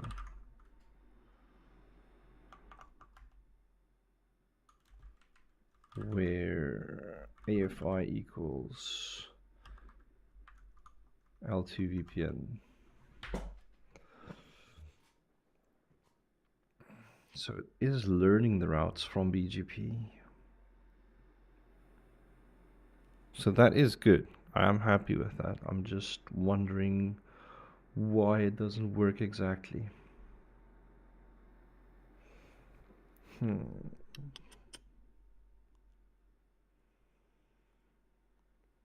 a bit of a gateway. That all looks fine. There's definitely some settings I need to just tweak on either the MikroTik or on the Juniper.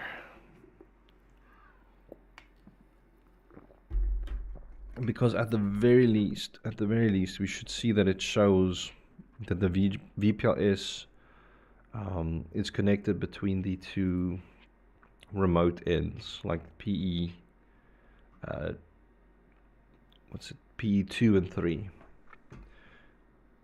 I should actually see a dynamically created VPLS tunnel come up here, but I'm not seeing that at the moment. But that's just from the MikroTik, and that's more of a MikroTik type of thing. If I look at, did they move that? Does it come in here now?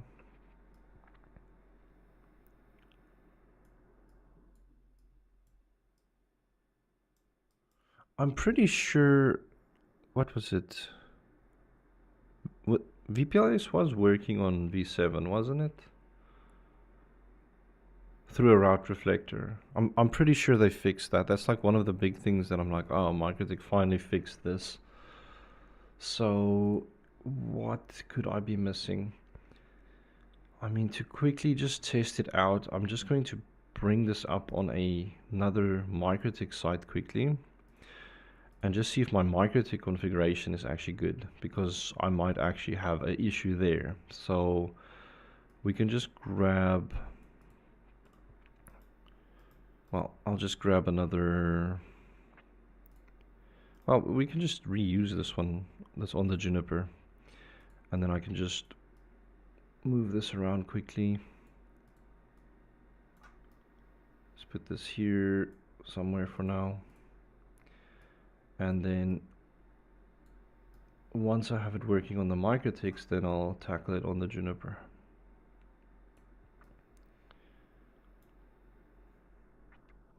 So let's do Ether 1 to Ether 10.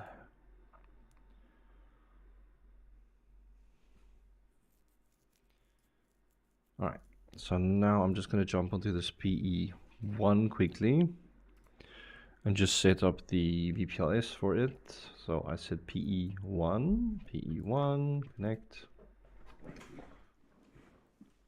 And then let's just do a few things, create a bridge, add the port to the bridge. I think it was Ether 10, okay.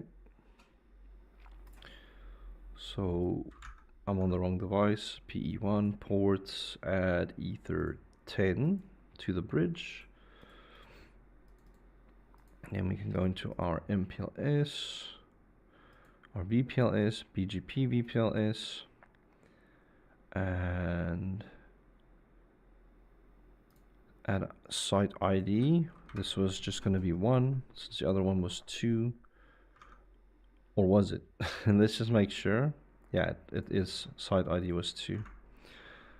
Add our route distinguisher.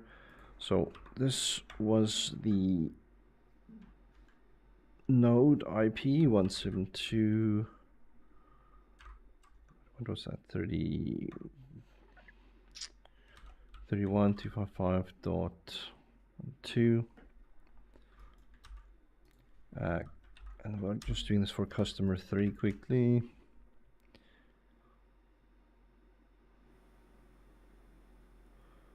So my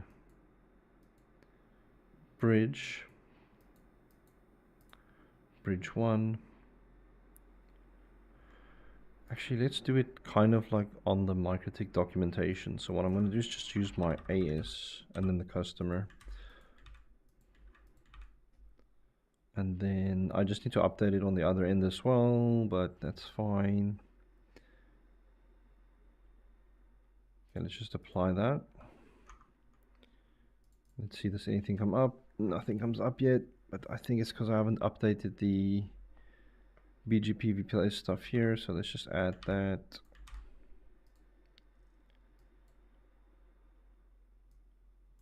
So let's see, does anything come up? It's come up instantly almost, which is good. That is fairly good. Now the question is, on my neighbors, actually what I should be checking is on this MikroTik 18, can I see this MikroTik 19? That's a pretty good check. So admin blank, no, IP neighbor print. So at the moment I only see the PE1.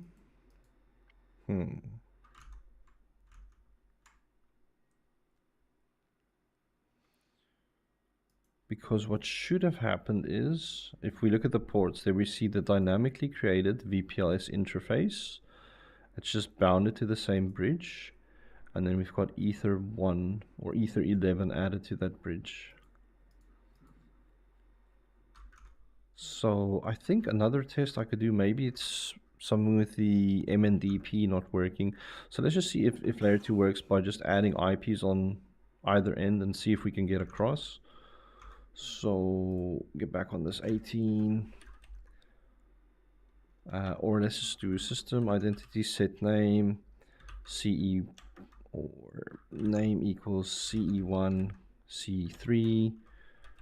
Let's just add whatever random IP you want. It doesn't really matter too much, so I might just make this 10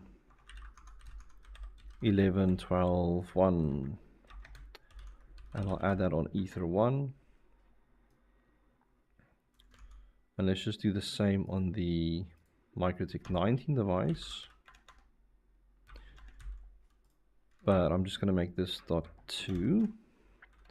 System identity set name. This was CE2-C3. It was just IPs I was setting, yeah.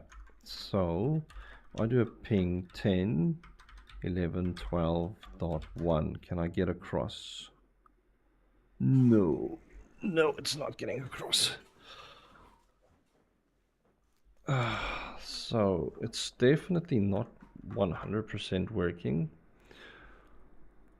I just want to take a look on the MikroTik documentation quickly. help.mikrotik.com/docs. We can go over it together. So we can go into our routing. Will it even be under the routing? Let's just search in the search bar for VPLS. VPLS prereq. Alright, I'm actually happy that they've got the VPLS stuff here.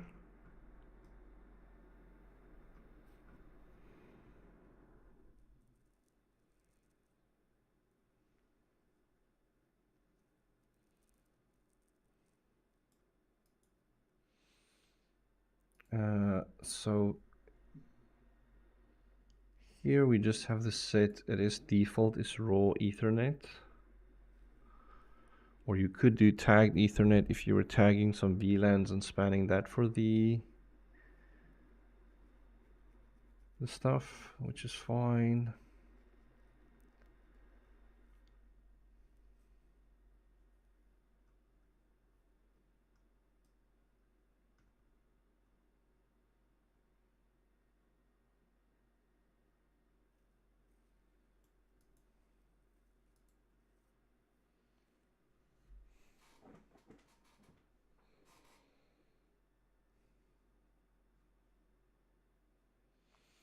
negotiation, but okay, so this is if we add static tunnels, or we can use BGP signaled, which is fine.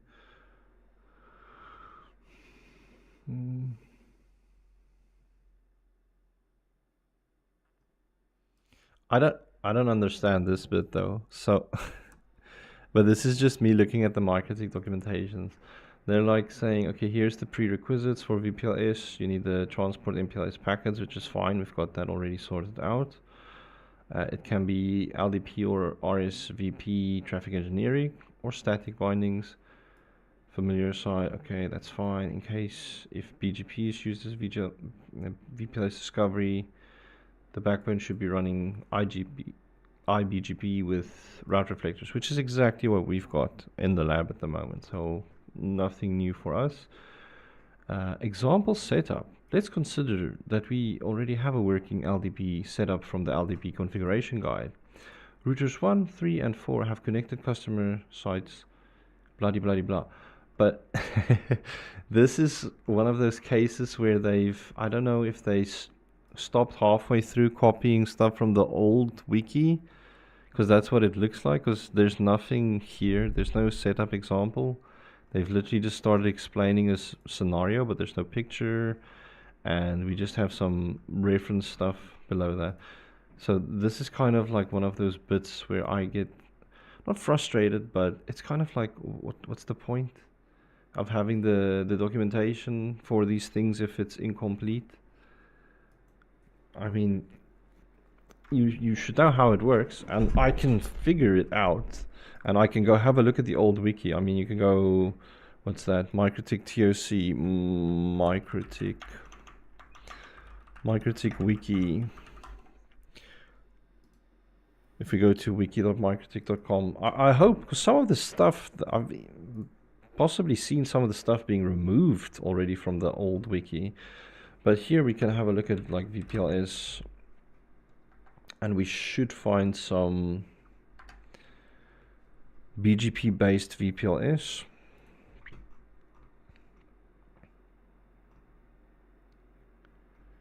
And here we get the setup example. And configuring a route reflector, client to client reflection. But this is V6 stuff now. We're talking V6. V7 doesn't do any of this, which makes the documentation a bit incomplete in that sense as well. Since I do use this to figure things out a lot of the times, but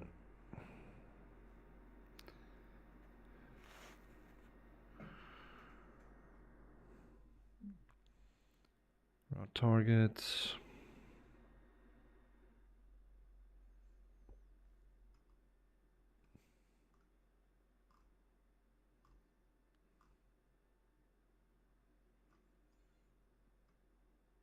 So I'm just like reading through it very quickly. So I'm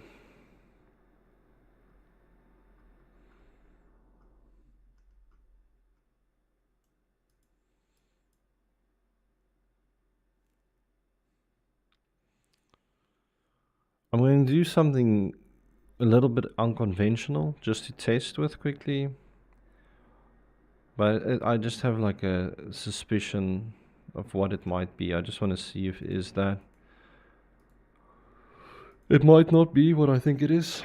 But luckily I've learned how to copy stuff, so I can just make this PE1 to PE2. I'm just going to have a direct session from PE1 to PE2 and have it do the layer 2 VPN for me.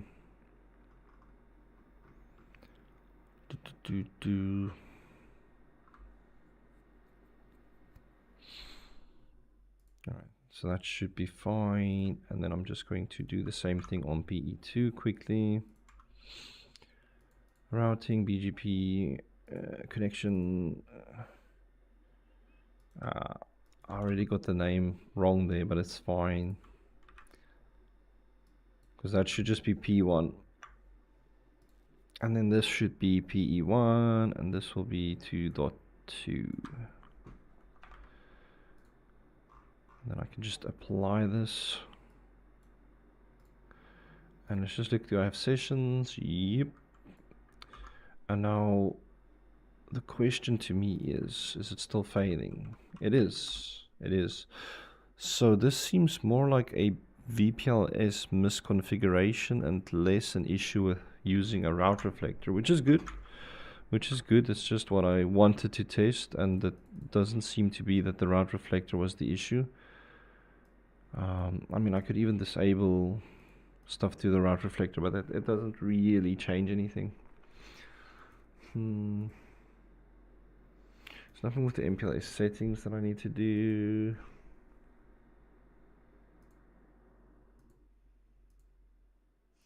Let's just make sure I do allow layer 2 VPN.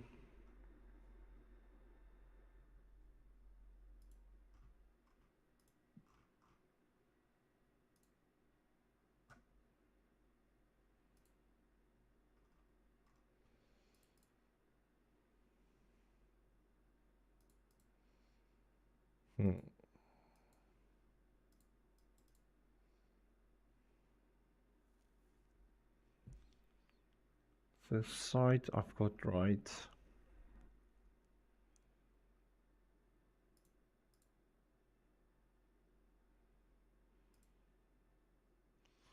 Let me just set the pseudo wire type to raw Ethernet, even though it says it's that by default.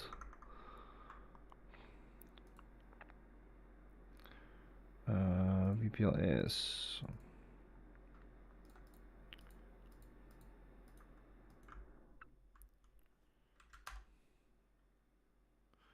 Right, that's still failing. And my IP neighbors is probably still just going to show me one neighbor, which is not what I want. I want to see the remote customer edge device, because this should all be operating on the same layer 2.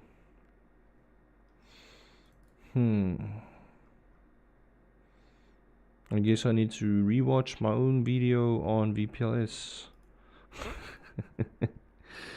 I don't think it has anything to do with the bridge horizon or anything like that.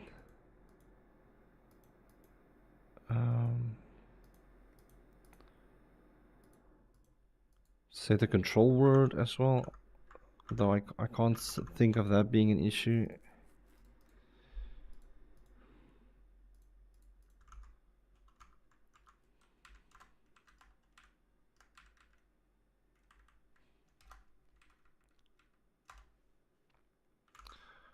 No, that didn't do anything. Let me change it to VPLS as the pseudo wire type.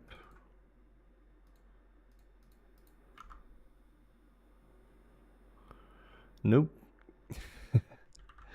Not having much success. It shouldn't be tagged. It shouldn't be tagged because I'm not using a VLAN in this instance. This should literally be a raw Ethernet. Can I try and disable the control word maybe?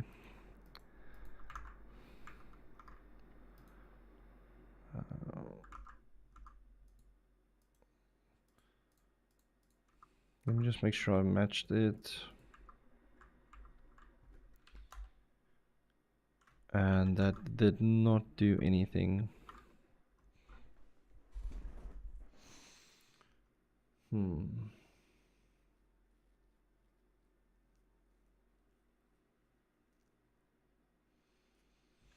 I could maybe up or add the logs for it as well to just debug it a bit closer.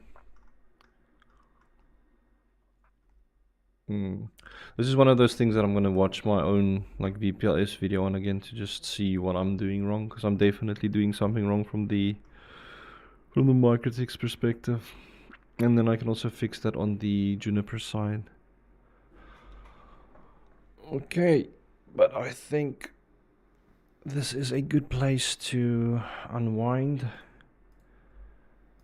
and I'm just going to shut down all of these devices. Actually, I'm going to be risky. I'm going to be super risky and just go on to Eve and just do a shutdown -H now, and then that should just disable or shut everything off in the lab. And as things power off, we can then unwind, and then I can just jump onto a different little window for a few minutes, and then we can just have a chat. So if you guys want to have a small chat, that's cool. Otherwise, I'm just going to sit here for a minute and kind of like reflect on the stuff that we've done and what I need to figure out again. Otherwise, feel free to just tell me how it's going, what you guys are doing, what you're figuring out as well.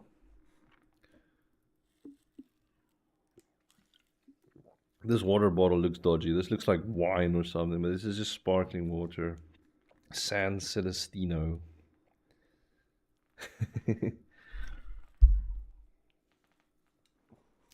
What are you? That's a perfect joke. I actually like that. Thank you. That was really funny. That's a perfect like dad joke or IT guy joke. It's really funny.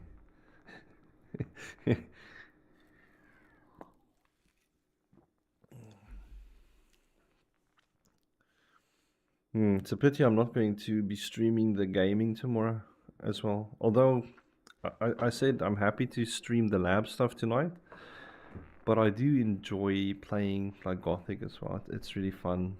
It's really good to just, unwind like we're doing now. Just not think numbers and stuff the whole time because it breaks your head after a while.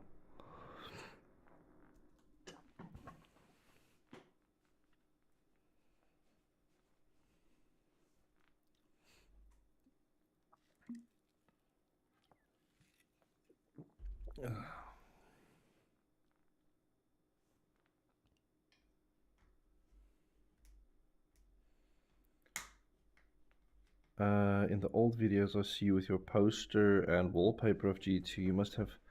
To be fair, I don't think I've put in that many hours on my modern hardware because on Steam, since Steam tracks hours played, for Gothic, it's showing only. Well, it shows Gothic 1 is like 217 hours, and then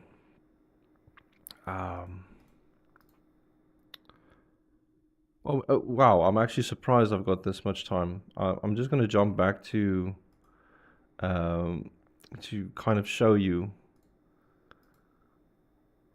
Let me just turn that off for a second so that my face pops up again. But for Gothic 2 Classic, I've got nearly 300 hours. But one needs to remember the bulk of the time that I played the game was long before Steam existed. So this was in my teenage years, I'd say, that I was playing Gothic very religiously almost. And there wasn't any Steam to track my hours at the time. So I'm pretty sure you might be joking, but maybe it is maybe realistically like close to 5,000 hours. Because this has just been since I've had it on Steam. Because I've had multiple copies of the discs. Like, I actually think my brother downloaded the Gothic 1 illegally, which is a bad thing. People shouldn't pirate games and stuff like that. It is bad for developers. But afterwards, I bought the stuff. But I remember the first time I played Gothic, it was like a downloaded version that my brother found somewhere. And I had such a different expectation for what the game was. Because when he was explaining it to me, it's like telling me about orcs and you're in a mine. And I was big in Warcraft as well at the time. Obviously, I'm a big nerd. Um, so I played a lot of like Warcraft 1 and 2. And in my head, I imagined something completely different with Gothic. I imagined like these green orcs from Warcraft. But it wasn't that at all. And I imagine since he said you're like in a mining colony, you're like picking inside a mine. I thought you were like in a mine the whole time, just mining downwards and stuff like that and finding orcs. But obviously it wasn't that. It's like way better and cooler than that. But yeah, Gothic 2, I've got nearly 300 hours. Then you've got Chronicles of Myrtana, which is a mod, which is what I actually want to also play on the stream. Close to 127 hours. This is a really good mod though. I'd even argue this might be better than Gothic 2 itself. It's really the people that made it understand Gothic. Like they understood the the feel, the essence of Gothic, in a way that Piranha Bytes, the actual developers, has lost over the years. And it's sad that they also closed down. Their whole gaming studio just closed down. But I really think they were at their peak when they made Gothic. It was really such a, you know, people love playing Elder Scroll games, and I love Elder Scrolls as well, but not as much as like Gothic really is my thing, my dark fantasy. I mean, obviously, I like more modern things like Witcher 3 and even the other Witcher games as well, but Gothic is where I think fantasy was like at its peak for me. Well, obviously now when that I mentioned it, there was the Warcraft stuff, and what was it? The Lord of the Rings movies came out around the same time period as well. So you're like being thrown into all of these fantasy worlds when I was young. It was actually really fun. I really miss those times, being young and just watching these, you know, big epic fantasies almost. I miss it. It was so nice. Um, but Gothic is fun to just replay, like every year at least. I might just do a play session and just get lost a bit. I think I've got Gothic 3 on, what's that other platform called? GOG. Although I barely do anything on GOG, I more or less play like older games on there. But as you can see, that I spend like a few minutes in a very old game, and then I either find out that it's not emulated properly or it doesn't work properly. But there's Gothic 3. I've only put in a meager like 22 hours nearly in it, and I think the reason for that is, and I know it sounds scary, like 22 hours is actually a lot of time if you think about it, but compare it to the other Gothic games, like Gothic 3 was when it went pretty much like downhill for me. Um, Not badly, but you could see how the element and feel and stuff just changed with Piranha Bytes. It wasn't like the same company or the same essence, or they didn't have the same passion as before. They were like chasing things instead of making their own thing.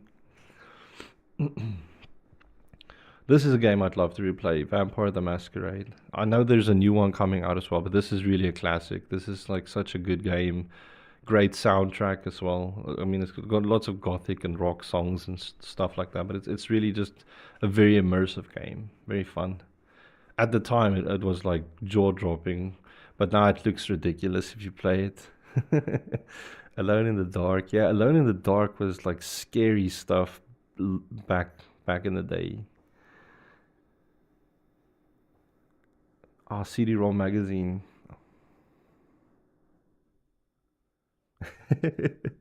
It was probably from a magazine because I remember the in thing back in the like 90s and early 2000s was you'd have these gamer magazines that you know had these demo discs, and that's not a thing anymore.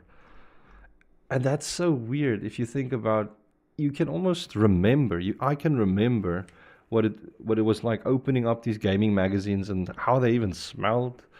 You know, and I'd spend hours looking at these new games coming out. I'd be so happy to see, hey, Red Alert's gonna come out, or um, something new just about on the horizon. It was always fun. Vampire, vampire. What is vampire? Is this? Am I thinking about the same thing? But isn't that a newer release? But it was a pretty good. Yeah, that was a pretty good game. But it was just it was without the E, I think. Are we thinking about the same game now?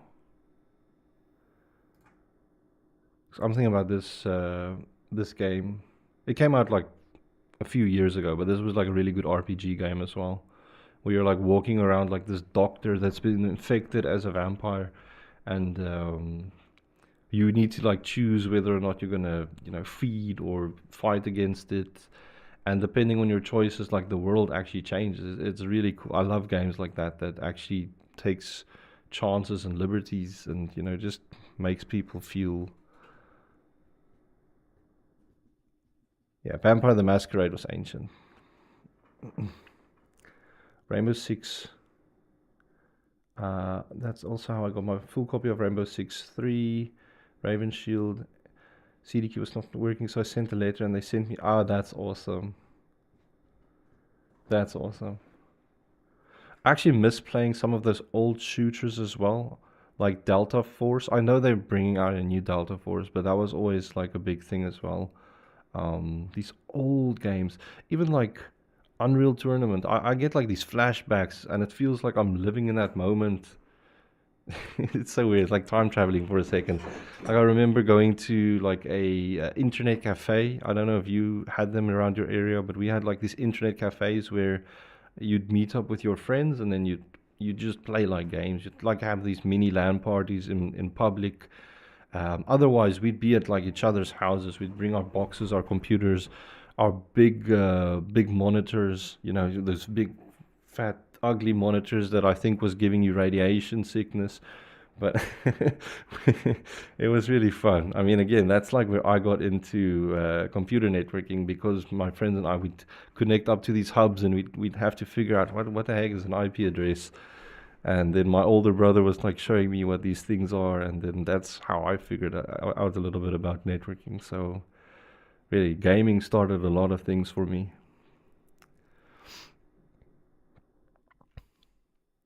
Man, I miss that about some of the old times when you remember the games where you're like you're wondering how can they make it better, because you, like you said, you'd shoot into objects like walls or whatever, and you'd imagine these things breaking. And now there are actually games that are like that, where the world is actually destructible. It's so cool, so crazy.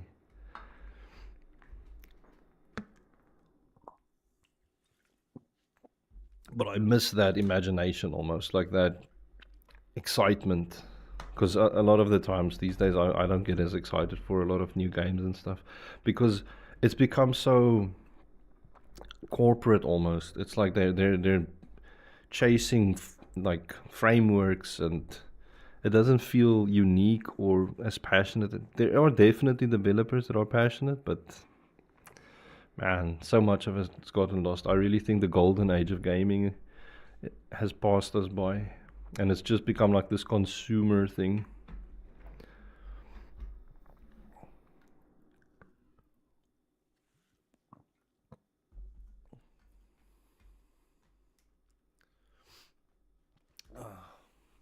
Wonder what else there is that's maybe good to get. Let me just have a look quickly. Uh, Steam's always nice to just find new things. I've got Kingdom Come Deliverance 2 on the console, but it's a really good game. It is actually a very fun game. Operation Typhoon Rising, my PC needed better GPU. Ah.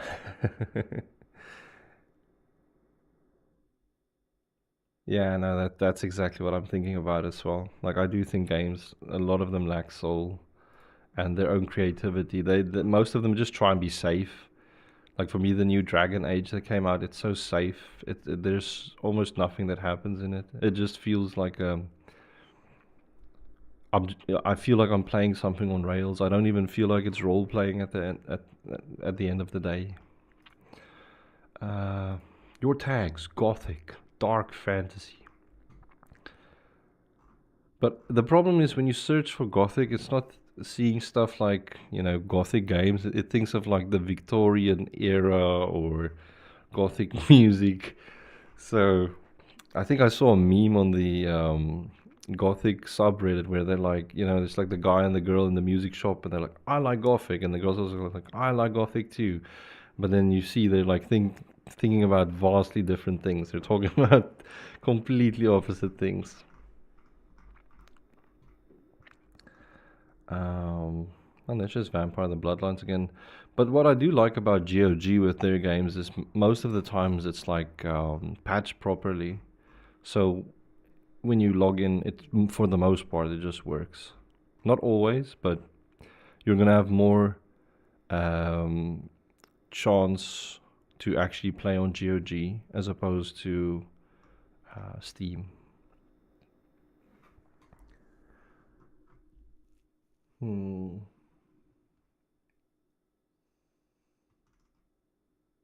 These, I don't know. There's like weird games here. I don't even know what the hell is this. Non-holy. That's the problem with Steam. There's also like a lot of weird crap that you can just find randomly that shouldn't even be on the site.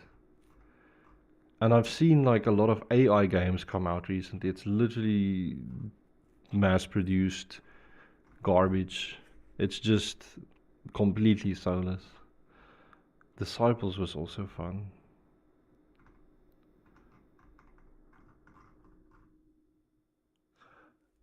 New demo. Oh, wow.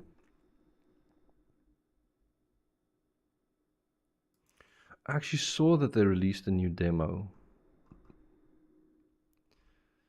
So this is actually something that I might play on the new stream, because they released a teaser version for Gothic a while ago, and lots of people didn't like it. Now there's the actual demo. I'm gonna check this out for the next gaming stream as well. I bought again Star Wars Republic Commando was really good. It was really good. I really enjoyed it. I don't remember all of the commandos' names. I just remember there was like this oh, thanks Thomas. I appreciate you watching. Yeah, no. But what I think about like Republic Commando, I just remember the intro sequence was so cool. Like you see the clones, like how they grow up and learn how to become like a unit almost, and then you get dropped into that big cool battle. Like at the time, it was something of its own league. Yeah, they each had their own unique color. I know there was like a sniper, and there was a guy with a red helmet. He was like the big brutey guy, and then I think the sniper had like a blue mark on his helmet or something. And somebody had like an orange. I don't remember what the last color was, but I remember it was like tactical team combat. And they said that the people that developed the game, they actually like interviewed like actual Marines to learn more about, like squad tactics and stuff like that. Like how would people actually go into a room, and you could see it reflect into the game. That's the type of stuff that I miss. That people actually do these in-depth things. It's not, it was actually done properly. And Black and White will also always be a big game for me. Like I remember playing that a lot as a youngster, just building cool things, and sometimes indulging in being the bad person, and then other times you just make a nice village and you convert people to your faith or whatever you want to say. It was just a fun game. I really enjoyed it. Yeah, the clown being born was cool. Alright, but I actually think I'm going to end off the stream here. I've found another thing we can do on the gaming stream, and I'll definitely stream the lab stuff on Monday again. So I'd like to thank everybody for watching, and I'll catch you guys again fairly soon. Hope you have a nice evening, nice morning or day, and also even a nice week.